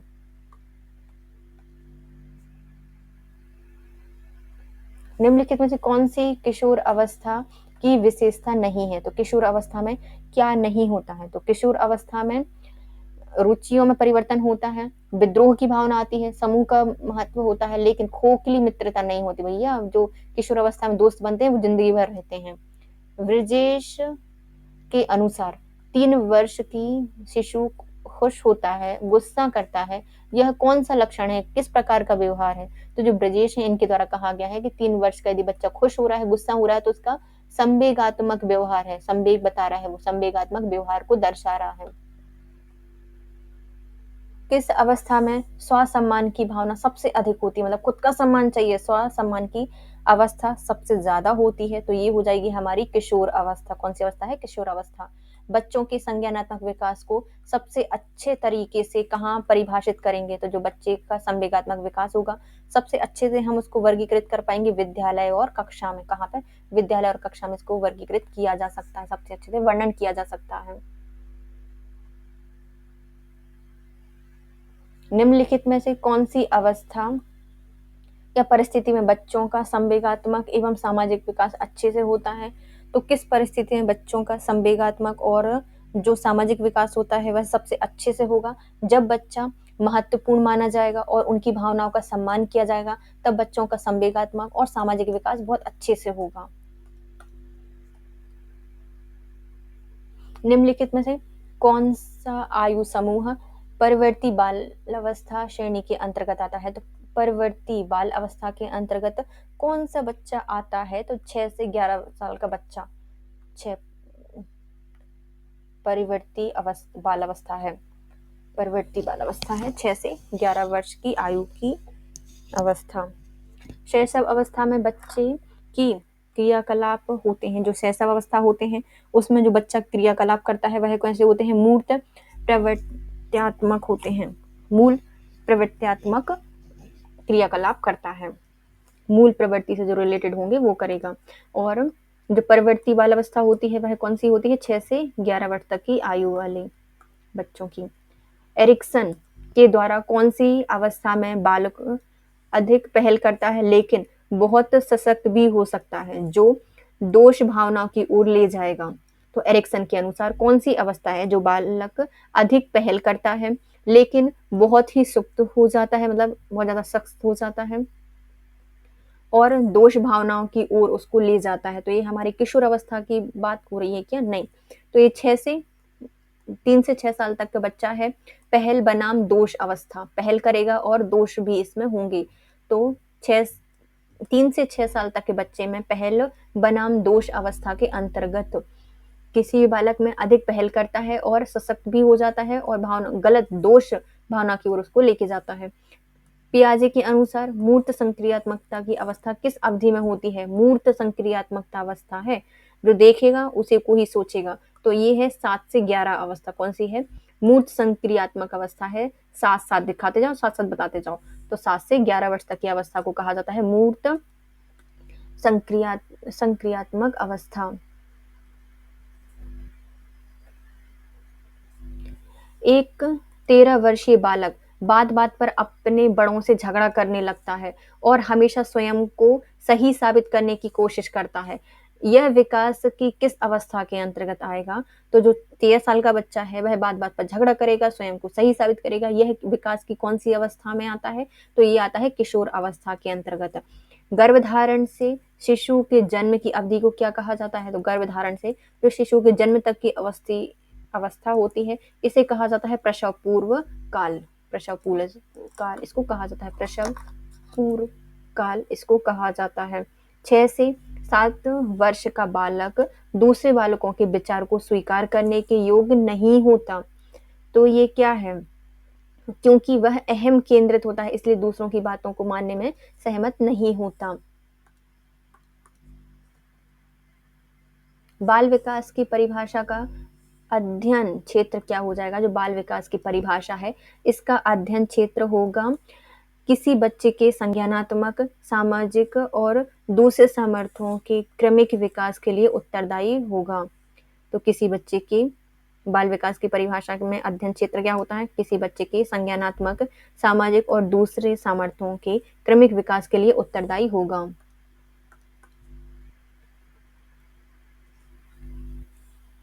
बाल मनोविज्ञान के आधार पर कौन सा कथन सर्वोत्तम है? बाल विकास के लिए, बाल मनोविज्ञान के लिए कौन सा आधार सबसे अच्छा होता है?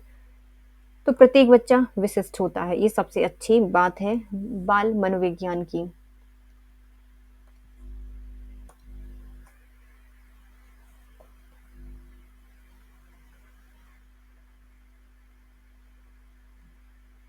निम्नलिखित में कौन सी पूर्व संक्रियात्मक अवस्था बच्चों की विशेषता को बताती है? तो कौन सी पूर्व संक्रियात्मक अवस्था है जो बच्चों की विशेषता को बताती है?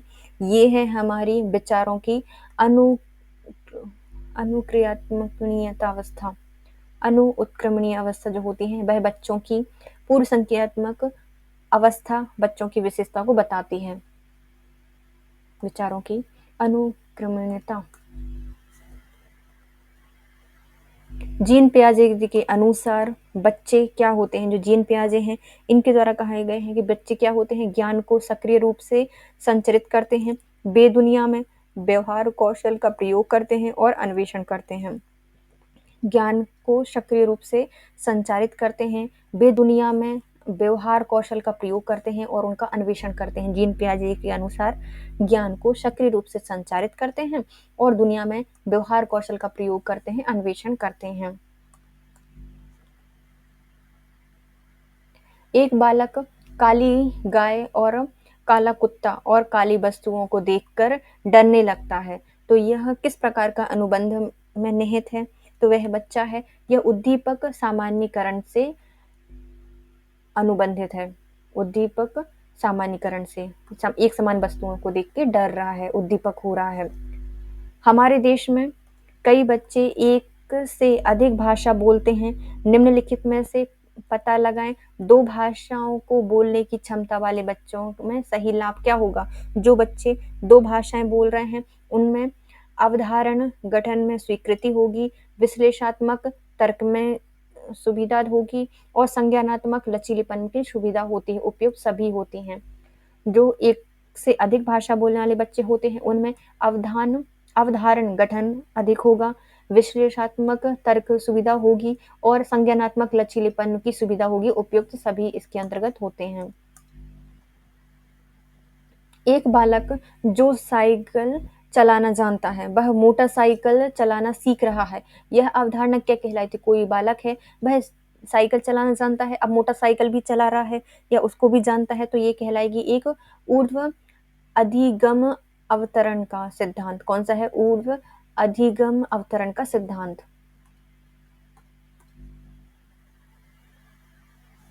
पियाजे के अनुसार 2 से 7 वर्ष के बीच का एक बच्चा संज्ञानात्मक विकास की किस अवस्था में होगा? 2 से 7 वर्ष तक की जो बच्चा होता है वह एक प्रकार का संज्ञानात्मक विचार प्रस्तुत कर रहा है, विकास बता रहा है। ये हो जाएगा हमारा पूर्व संक्रियात्मक विकास। कौन सा है? पूर्व संक्रियात्मक विकास है। 2 से पूर्व 2 से 7 साल तक के बच्चे जीन पियाजे के अनुसार पूर्व संक्रियात्मक विकास बता रहे हैं। बच्चों को सीखने और सिखाने की प्रक्रिया के दौरान वे उस कार्य को किस प्रकार से कर रहे हैं जिसकी उन्हें जानकारी है। ये हो जाएंगे कार्य करते समय सतत रूप से दी जानी चाहिए। कार्य करते समय सतत रूप से दी जानी चाहिए। बच्चों को सीखने और सिखाने की प्रक्रिया के दौरान वे उस कार्य को किस प्रकार कर रहे हैं जिसकी जानकारी उन्हें है, तो कार्य करते समय सतत रूप से सीखे जाने की क्षमता के कारण।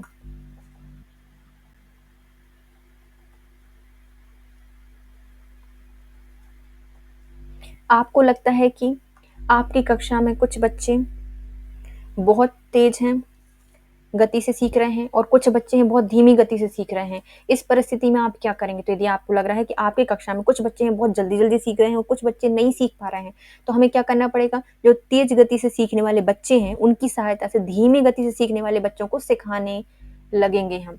सिखाने हेतु प्रयोग करेंगे। जो तेज गति से सीखने वाले बच्चों की सहायता लेंगे, धीमी गति से सीखने वाले बच्चों को। इससे क्या होगा? वो उनका सहयोग करेंगे तो ये जो तेज गति से सीख रहे हैं उनका भी रिवीजन हो जाएगा और जो धीमी गति से सीख रहे हैं वो भी अच्छे से सीख पाएंगे।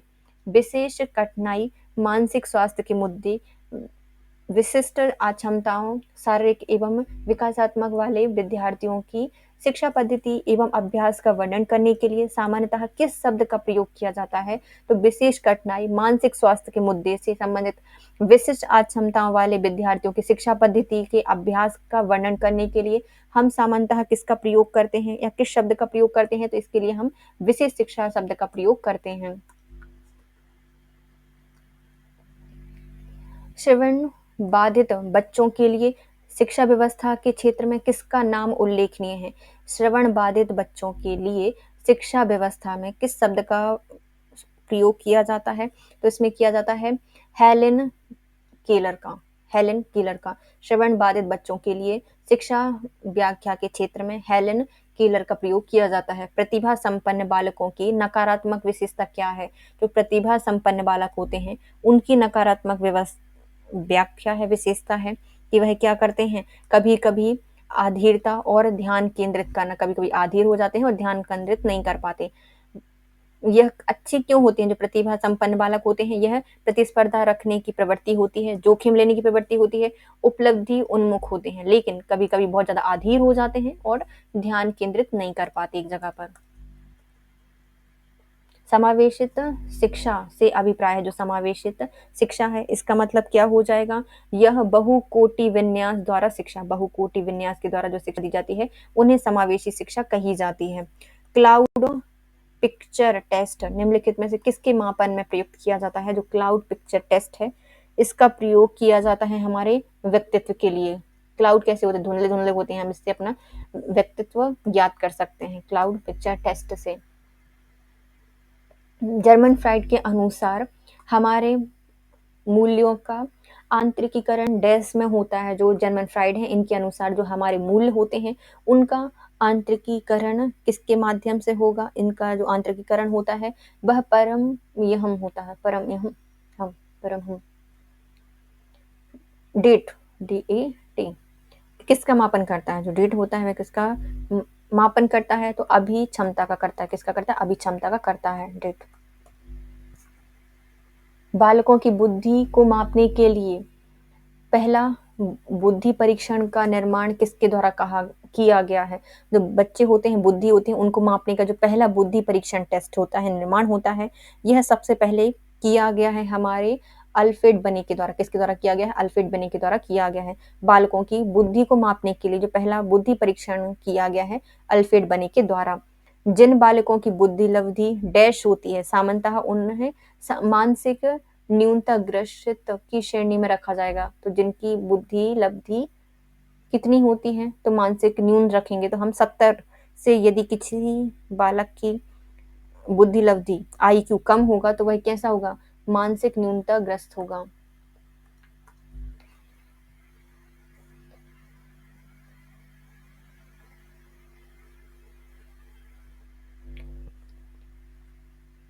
जुनूनी बाध्यकारी विचार OCD का सफलतापूर्वक इलाज निम्नलिखित प्रयोग से किया जा सकता है। जो जुनूनी बाध्यकारी विकार होता है इसका हम इलाज कैसे कर सकते हैं? तो संज्ञानात्मक व्यवहार सिद्धांत से। OCD जो D है उसका हम इलाज कैसे कर सकते हैं? तो संज्ञानात्मक व्यवहार सिद्धांत से करते हैं। संज्ञानात्मक व्यवहार सिद्धांत से OCD का इलाज किया जा सकता है। जुनूनी बाध्यकारी विकार का बाल अपराध का कारण नहीं है। बाल अपराध गरीबी के कारण होती है, दोष शारीरिक दोष के कारण भी हो सकती है और अनुकरण के मतलब किसी को देख के भी कर सकते हैं, लेकिन उचित घरेलू वातावरण से कोई भी बच्चा बाल अपराध की श्रेणी में नहीं जाता। हाँ, यदि अच्छा परिवार नहीं है, वातावरण नहीं है तो अपराधी बन जाएगा, लेकिन अच्छे से नहीं बनता। बुलिमिया क्या है? जो बुलिमिया है उसका संबंध हो जाएगा हमारा भोजन ग्रहण विकृति से है। तो भैया बुलिमिया है, खाना अच्छे से नहीं खा रहा है। खाना क्यों नहीं खा रहा है? क्योंकि भैया पेट में बुलबुल बन रहा है, बुलबुल। तो बुलिमिया किसे है? भोजन ग्रहण विकृति से संबंधित है। सृजनशीलता के पोषण के लिए एक अध्यापक को निम्नलिखित में से किस विधि की सहायता लेनी चाहिए? तो सृजनशीलता के पोषण के लिए एक अध्यापक को निम्नलिखित में से किस विधि की सहायता लेनी चाहिए? तो इनको करनी चाहिए ब्रेन स्ट्रॉमिंग और जो विचार वेश है उसका। सृजनशीलता के पोषण के लिए कोई भी चीज़ सृजन करनी है, हम क्या करेंगे उसकी ब्रेन स्टॉर्मिंग कर देंगे, स्ट्रॉन्ग बनाएँगे। ब्रेन स्टॉर्मिंग सृजनशीलता के पोषण के लिए ब्रेन स्टॉर्मिंग का प्रयोग किया जाएगा। दिव्यांगजन अधिकार अधिनियम वर्ष किस को लागू किया गया है? जो दिव्यांगजन अधिकार अधिनियम है, इसको लागू किया गया है 2016 में। कब किया गया? 2016 में। एनसीएफ 2015 में। कला शिक्षा को विद्यालय से जोड़ने का उद्देश्य क्या हो जाएगा? एनसीएफ 2015 में कला शिक्षा को विद्यालय से जोड़ने का उद्देश्य है हमारा सांस्कृतिक विरासत की प्रशंसा करना और छात्रों के व्यक्तित्व एवं मानसिक स्वास्थ्य को विकसित करना। एनसीएफ 2005 में जो कला शिक्षा है उसको विद्यालय में जोड़ने का मुख्य उद्देश्य है, यह सांस्कृतिक विरासत की प्रशंसा करेगा, उनसे उनको अवगत कराएगा और बच्चों के व्यक्तित्व एवं मानसिक स्तर को भी विकसित करेगा। एक शिक्षक बच्चे द्वारा की गई छोटी-छोटी सी गलतियों पर क्रोध प्रकट करता है, तो यह क्या इंगित कर रहा है? तो कोई भी शिक्षक है अपने बच्चों की छोटी-छोटी सी गलतियों को पर क्रोध प्रकट दिख रहा है, तो यह संवेदनात्मक रूप से संतुलित नहीं है, वह संवेदनात्मक रूप से संतुलित नहीं है, इसलिए तो वह गुस्सा कर रहा है बच्चों पर।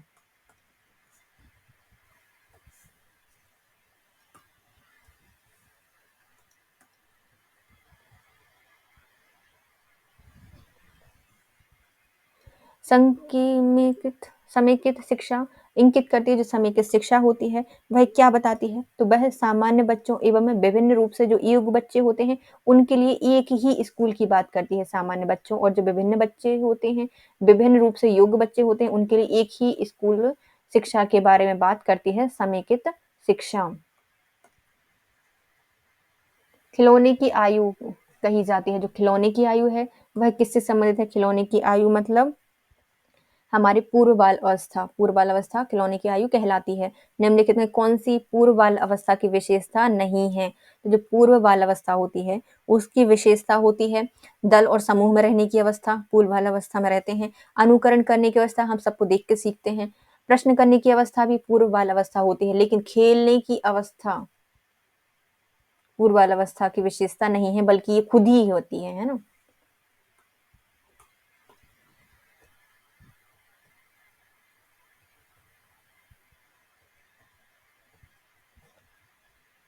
शैशव अवस्था में बालक का भार बालिकाओं से क्या होता है? जो शैशव अवस्था होती है इसमें जो बालक होते हैं उनका भार बालिकाओं से अधिक होता है। शैशव अवस्था के दो सामान्य भय क्या होते हैं? जो शैशव अवस्था होती है इसमें बच्चे को मुख्यतः क्या होता है? यह बच्चे पीड़ित होते हैं। अपरिचित चिंता होती है, अपरिचितों को देख के डर जाते हैं, और पृथक चिंता होती है, मतलब माता पिताओं से पृथक होने की भी चिंता होती है। अपरिचित चिंता और पृथक चिंता इनमें होती है। किशोर अवस्था को जीवन का सबसे कठोर काल माना जाता है, क्योंकि जो किशोर अवस्था होती है इसमें क्यों ज़्यादा कठिन होता है? क्योंकि इसमें बहुत ज़्यादा शारीरिक परिवर्तन होते हैं। बाल मनोविज्ञान में अध्ययन किया जाता है, जो बाल मनोविज्ञान होता है इसमें अध्ययन किया जाता है गर्भकालीन अवस्था से परिपक्वता अवस्था तक। तो गर्भ अवस्था से लेकर गर्भकालीन अवस्था से लेकर जब तक वो मैच्योर नहीं हो जाते तब तक हम अध्ययन करेंगे, तो बाल मनोविज्ञान में अध्ययन किया जाता है।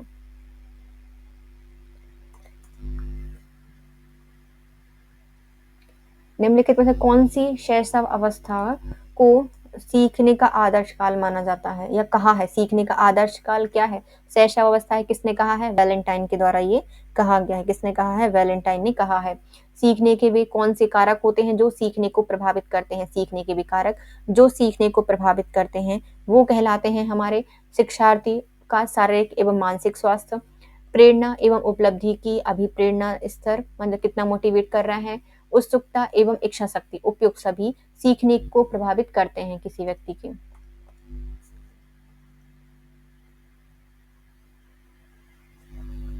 किसके सीखना निम्नलिखित में से किस अवस्था की में उपयुक्त किया जाता है? तो करके सीखना। कोई व्यक्ति है वह करके सीख रहा है, तो ये जो हमारा थर्नडाइक थे उनके द्वारा कहा गया था कि करके सीखना होता है। और ये जो अवस्था होती है करके सीखने वाली अवस्था, ये होती है हमारी शैशवावस्था, किशोरावस्था और बालावस्था, क्योंकि तो उनकी पहली अवस्था है ना, तो ये कि करके सीखते हैं। बच्चों के सीखने में परिवार का योगदान क्या होता है? जो बच्चे होते हैं उनका सीखने में परिवार क्या योगदान देते हैं? तो परिवार का वातावरण, उनका शासन, परिवेश और देखभाल महत्वपूर्ण होती है। परिवार का वातावरण, अनुशासन, परिवेश और देखभाल महत्वपूर्ण होती है।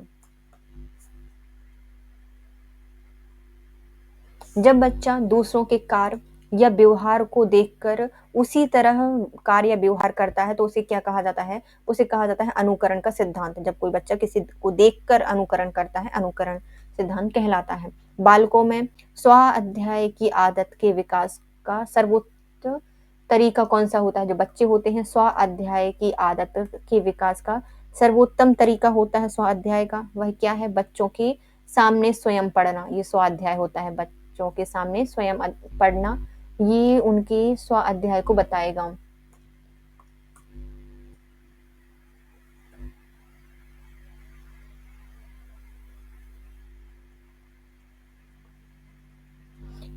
बच्चे किस काल में विद्यालय उपलब्धियों में असफल होते हैं? तो जो विद्यालय की उपलब्धियां होते हैं उनमें असफल होने लगते हैं, कब होते हैं? तत्परता में कमी के कारण होते हैं, अभ्यास में कमी के कारण होते हैं, या फिर पारिवारिक कलेश के कारण होते हैं। उपयुक्त सभी के कारण बच्चे विद्यालय में उपलब्धियों में असफल होने लगते हैं। कोहलर का अधिगम का सिद्धांत निम्न नाम से जाना जाता है। जो कोहलर का अधिगम का सिद्धांत है, इसको किसके नाम से जाना जाता है? इसे कहा जाता है अंतर्दृष्टि का सिद्धांत। क्या कहा जाता है? अंतर्दृष्टि का सिद्धांत कहलाता है अधिगम का सिद्धांत। गम है, अंतर से दृष्टि बता रहे हैं हम। अंतर्दृष्टि का सिद्धांत अधिगम का सिद्धांत है। किसने बताया था? कोहलर ने बताया था।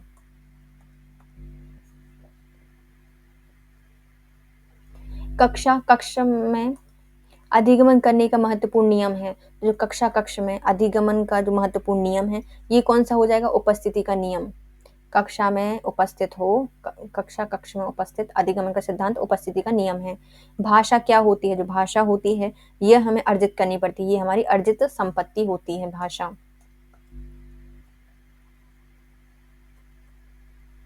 भाषा विकास में सहयोग करने में कौन सा तरीका गलत होता है? जो भाषा विकास होता है उसमें सहयोग करने के लिए कौन सा तरीका गलत होता है? तो ये हो जाएगा हमारा उसकी अपनी भाषा के प्रयोग को अमान्य करना।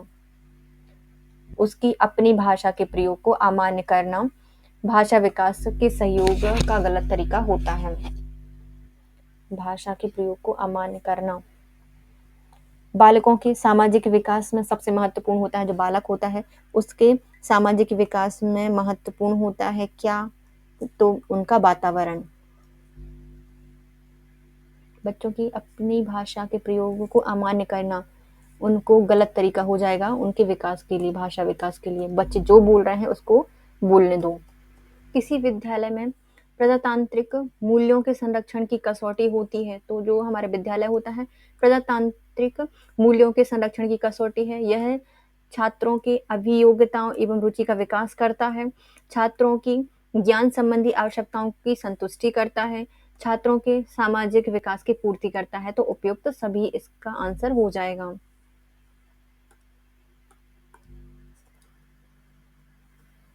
आस पड़ोस और मित्र बालक के सामाजिकरण में किस प्रकार सहायक होते हैं? तो जो आस पड़ोस के लोग होते हैं, मित्र होते हैं, वह बालक के सामाजिकरण में सहायक होते हैं। कैसे? तो वह अपने व्यवहार से बालक को प्रभावित करते हैं। कैसे करते हैं? अपने व्यवहार से बच्चे को प्रभावित करते हैं।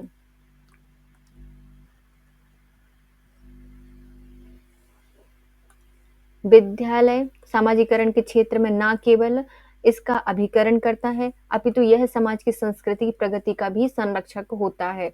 तो विद्यालय सामाजिकरण के क्षेत्र में न केवल इसका अभिकरण करता है बल्कि समाज की सांस्कृतिक प्रगति का भी संरक्षक होता है।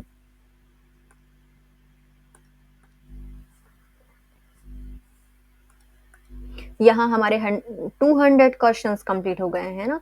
हम 250 क्वेश्चंस इसमें कंप्लीट करेंगे, इसके बाद हम नेक्स्ट वीडियो में कंप्लीट करेंगे।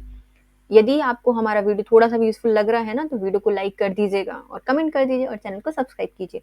विद्यालय में खेलकूद कार्यों पर व्यतीत किए गए समय विषय में आपका मानना क्या है? तो जो बच्चे हैं खेल-कूद में व्यतीत कर रहे हैं अपना समय, तो इससे मतलब क्या है? तो यह समय का सदुपयोग है, क्योंकि बच्चों के सामाजिकरण की भावना इससे पैदा होगी। मतलब बच्चे खेलेंगे तो ये समय का सदुपयोग कर रहे हैं।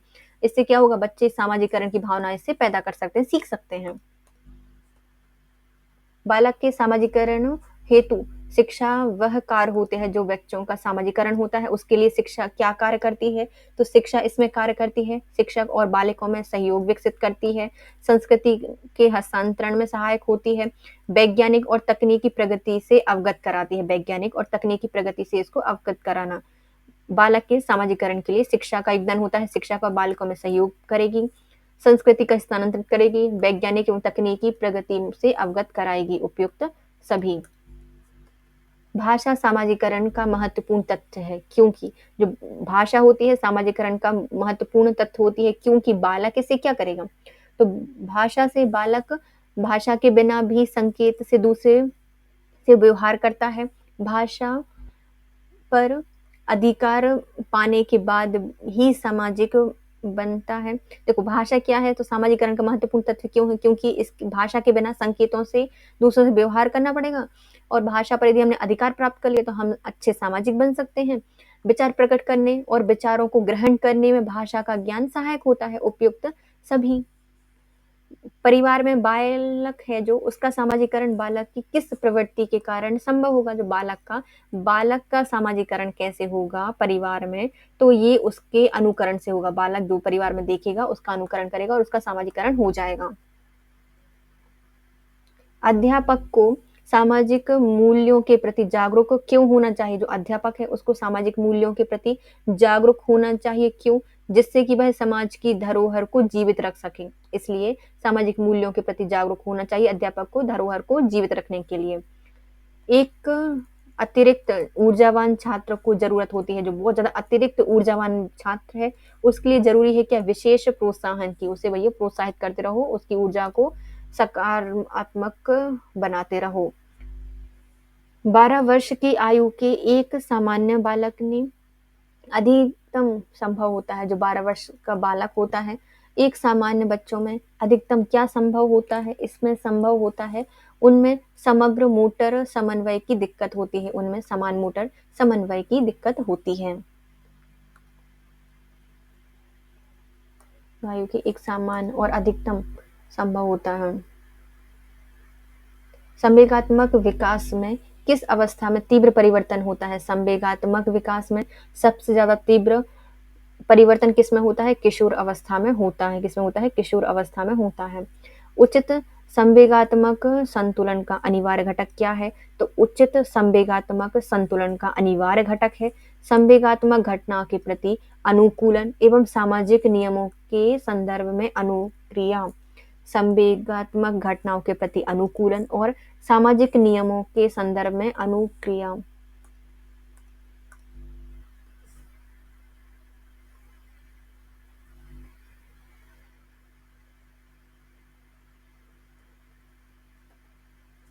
बालक की सृजनात्मक अभिव्यक्ति के लिए निम्नलिखित में से क्या प्रभावी नहीं होता? बालक की सृजनात्मक अभिव्यक्ति के लिए क्या प्रभावी नहीं होता? तो उनकी राजनीतिक भाषण प्रभावी नहीं होती। रचनात्मक खेल उनके लिए प्रभावी होते हैं, नाटकीय खेल होते हैं और काल्पनिकता उन बच्चों के लिए प्रभाविकता होती है, लेकिन राजनीतिक भाषण की आवश्यकता नहीं होती और उनको प्रभावित भी नहीं करते। मानसिक रूप से पिछड़े बालकों की विशेषता क्या है? जो मानसिक रूप से कोई बालक पिछड़ा हुआ है तो इसकी विशेषता है कि वह क्या होगा? यह संवेगात्मक रूप से अस्थिर होगा, रुचियां सीमित होती हैं और निरंतर अव्यवस्था का होना, ये सभी किसी भी पिछड़े बालक की विशेषताएं होती हैं।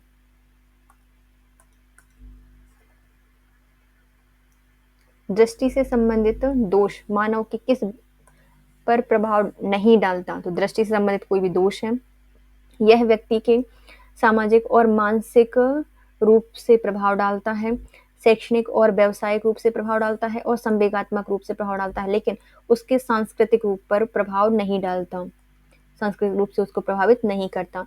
निम्नलिखित में से किसको समस्यात्मक बच्चा कहा जाएगा, समस्यात्मक बच्चा कहा जाता है। किसको? चोरी करने वाले बालक को क्या कहा जाता है? समस्यात्मक बच्चा कहा जाता है।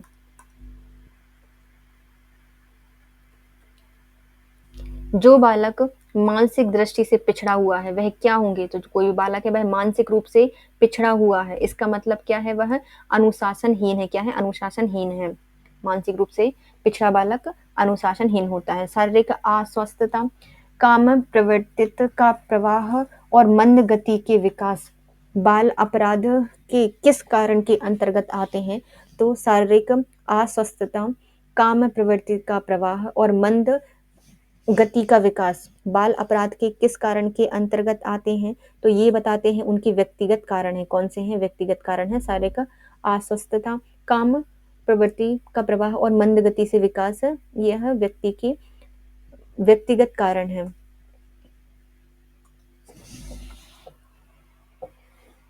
किशोर अवस्था में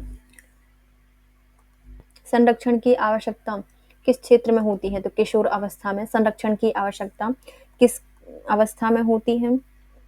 तो ये शैक्षणिक अवस्था में, व्यावसायिक अवस्था में और व्यक्तिगत अवस्था में, इन सभी अवस्थाओं में संरक्षण की आवश्यकता होती है। बच्चों की देखभाल आवश्यक होती है। बच्चों की देखभाल कब बहुत ज़्यादा जरूरी होती है? संवेगात्मक विकास हेतु, उनके नैतिक विकास हेतु और मानसिक विकास हेतु बच्चों की देखभाल आवश्यक होती है, उपयुक्त सभी के लिए। बालकों का संस्थागत देखभाल के अंतर्गत आता है। रुकिए, हम इसको पहले नीचे कर लें थोड़ा सा।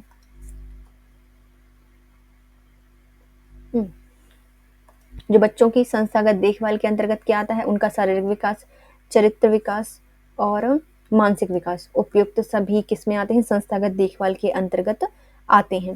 फिर आता है डिसलेक्सिया, संबंधित हो जाएगा। जो डिसलेक्सिया है इसका संबंध हो जाएगा पठन विकार से। किससे? पठन विकार से संबंधित है डिसलेक्सिया।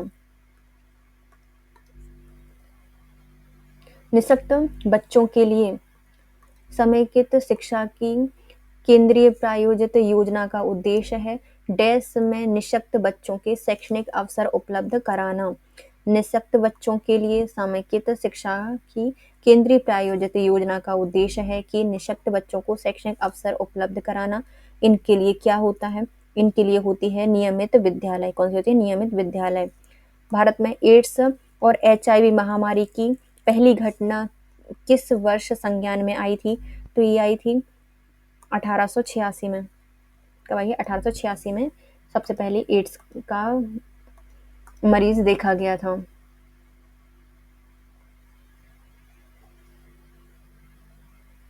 HIV और एड्स को नहीं रोका जा सकता। जो HIV और एड्स हैं इनको हम किस प्रकार नहीं रोक सकते? तो असुरक्षित यौन संबंध से नहीं रोका जा सकता। राष्ट्रीय एड्स नियंत्रण कार्यक्रम NACP शुरू किया गया है। जो राष्ट्रीय एड्स नियंत्रण कार्यक्रम है इसकी शुरुआत की गई है 1987 से। 1986 में पहला मरीज आया था और उसके एक साल बाद ही 1987 में राष्ट्रीय एड्स नियंत्रण कार्यक्रम शुरू कर दिया गया। विश्व एड्स दिवस मनाया जाता है 1 दिसंबर को। कब मनाया जाता है? 1 दिसंबर को मनाया जाता है विश्व एड्स दिवस।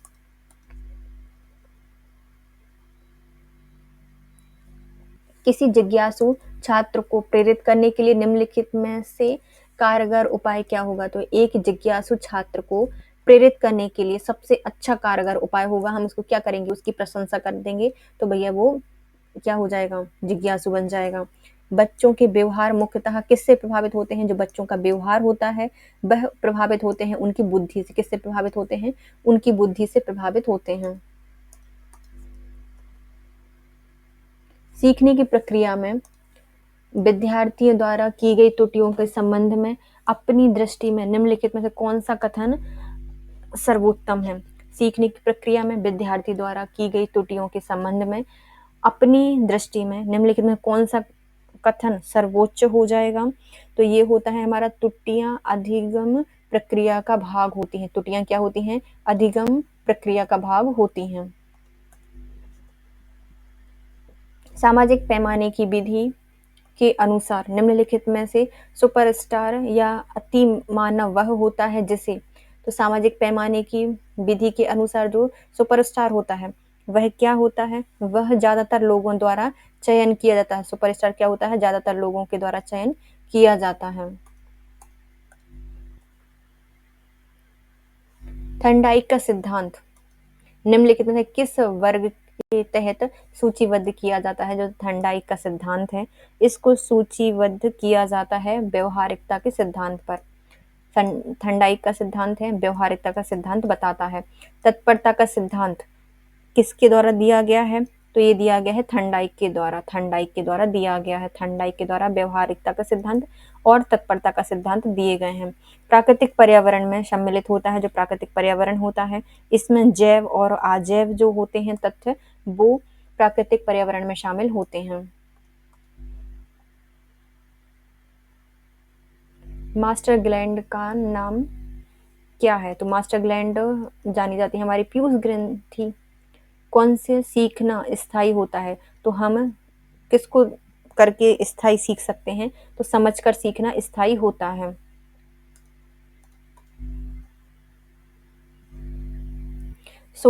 6 से 11 साल तक की आयु वर्ग के लिए अधिगम कौन सा हो जाएगा?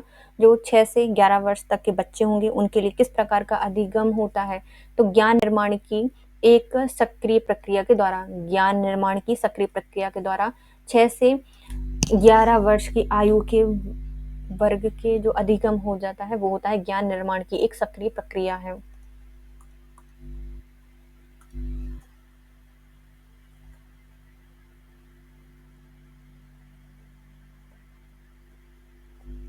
कक्षा में प्रभावी व्याख्यान देते समय एक अध्यापक किससे क्या करेगा? तो कोई भी प्रभावी व्याख्यान देना है ना, अच्छा अट्रैक्टिव स्पीच देना है, तो जो अध्यापक है उसको सार्थक शारीरिक हाव भाव को भी समावेशित करना पड़ेगा। मतलब अपना जो बॉडी लैंग्वेज है, हाव भाव है, उनको भी उसी के अनुसार करना होगा। बुरी आदतों को सुधारा जा सकता है। जो बुरी आदतें होती हैं हम उनको कैसे सुधार सकते हैं? अनुबंध के द्वारा। कैसे? अनुबंधन के द्वारा इनको बुरी आदतों को सुधारा जा सकता है। सीखने का वह सिद्धांत जो पूर्ण रूप से और केवल अवलोकनीय व्यवहार पर आधारित होता है, सीखने के डैश सिद्धांत से संबंधित है। तो सीखने का वह सिद्धांत जो पूर्ण रूप से केवल अवलोकनीय व्यवहार पर आधारित होता है, यह किस प्रकार का सिद्धांत है? तो यह हो जाएगा हमारे व्यवहारवादी सिद्धांत। कौन है? सीखने का व्यवहारवादी सिद्धांत है जो अवलोकनीय व्यवहार पर आधारित है।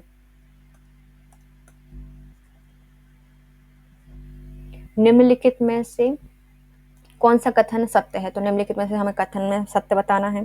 पहला आता है, यह घोड़े को तालाब तक ले जाया जा सकता है लेकिन उसको पानी पीने के लिए बाध्य नहीं किया जा सकता। तो ये सही है, हम घोड़े को तालाब तक तो ले जा सकते हैं लेकिन उसके लिए जबरदस्ती पानी पीने के लिए बाध्य नहीं कर सकते। कबीर के दोहे याद कर लेने पर एक बालक की रहीम के दोहे याद करने की शक्ति में सुधार नहीं होने की निम्नलिखित में से प्रमुख कारण बताइए। तो किसी ने कबीर के दोहे याद कर लिए, अब बेचारा वो जो बालक है वह रहीम के दोहे याद नहीं कर पा रहा, तो इसमें किस प्रकार का दोष व्यक्त किया गया है उसके द्वारा? तो यह दोष बता रहा है उनका शून्य स्थानांतरण का। क्या है? शून्य स्थानांतरण का दोष है। नेक्स्ट आते हैं, निम्नलिखित में कौन सा व्यवहार अर्जित प्रेरक होता है? तो अर्जित प्रेरक व्यवहार है, हम अर्जित करेंगे उससे प्रेरक होगा रुचि। रुचि से प्रेरक होता है। स्मृति कम करने का उपाय है। स्मृति को कम करने का उपाय क्या है? सीखने की त्रुटिपूर्ण विधि विस्मृति को कम कर सकती है। विस्मृति मतलब हम किसी चीज को भूल गए, है ना, विस्मृत हो गया। तो सीखने की त्रुटिपूर्ण विधि के कारण ही कोई व्यक्ति भूल जाता है। आउट ऑफ द बॉक्स चिंतन किससे संबंधित है? तो आउट ऑफ द बॉक्स का जो चिंतन है वह किससे संबंधित है? इसका संबंध है हमारे अपसारी चिंतन से। किससे है? अपसारी चिंतन से संबंधित हो जाएगा आउट ऑफ द बॉक्स चिंतन। चिंतन मानसिक क्रिया का ज्ञानात्मक पहलू है। निम्नलिखित जो चिंतन की परिभाषा है यह किसके द्वारा दी गई है? जो चिंतन है वह कैसे है? मानसिक क्रिया का एक ज्ञानात्मक पहलू है चिंतन। ये कहा गया है हमारे रॉस के द्वारा। किसने कहा है? रॉस के द्वारा कहा गया है चिंतन मानसिक क्रिया का एक ज्ञानात्मक पहलू है। मूल प्रवृत्तियों को 14 प्रकार से किसने वर्गीकृत किया है? जो मूल प्रवृत्तियां होती हैं उनको हमने 14 प्रकार से उनको क्या किया है? वर्गीकृत किया है। ए मैकडूगल के द्वारा किया गया है। 14 प्रकार से वर्गीकृत किया गया है मूल प्रवृत्तियों को मैकडूगल के द्वारा। किसने कहा है? मैकडूगल ने किया है। किशोर अवस्था में हड्डियों में अधिक वृद्धि होती है। तो जो किशोर अवस्था होती है इसमें किन हड्डियों में सबसे अधिक वृद्धि होती है? जो हाथ और पैर की जो भुजा और टांगों की हड्डियां होती हैं वो बहुत ज्यादा इसमें विकसित होती हैं किशोर अवस्था में।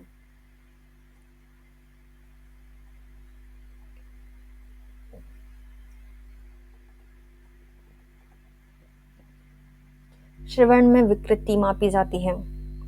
किसी व्यक्ति को सुनने में प्रॉब्लम हो रही है ना, तो श्रवण में जो विकृति होती है उसको कैसे मापा जाता है? तो डेसिबल से मापा जाता है। कैसे? डेसिबल से मापते हैं। कौन सा व्यक्तिगत भिन्नताओं का कारण नहीं होता? जो व्यक्तिगत भिन्नता होती है तो कौन सा कारण है जो कि व्यक्तिगत भिन्नता में नहीं आती? निर्देशन व्यक्तिगत भिन्नता में नहीं आता। परिपक्वता आती है, वंशानुक्रम आता है और वातावरण आता है।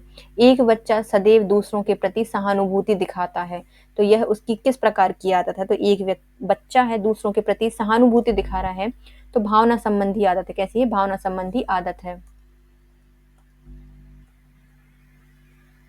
वाणी दोष नहीं है, तो कौन सा है जो वाणी दोष नहीं होता?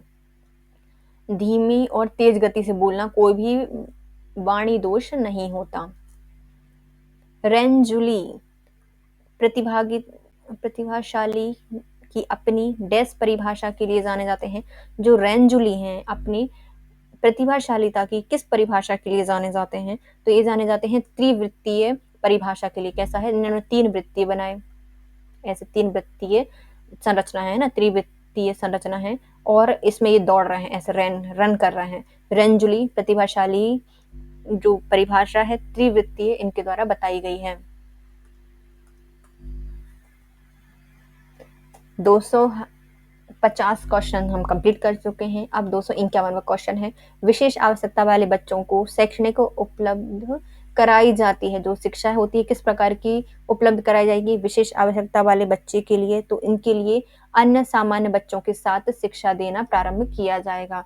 तो चलिए फ्रेंड्स, हमने आज के वीडियो में 150 क्वेश्चंस को कंप्लीट किया है। यदि आपको वीडियो थोड़ा सा भी यूजफुल लगा है ना, तो वीडियो को लाइक कीजिए, कमेंट कीजिए और चैनल को सब्सक्राइब कीजिए। और ऐसे ही वीडियो पाने के लिए प्लीज हमारा चैनल सब्सक्राइब कीजिए। Thank you so much guys, have a nice day.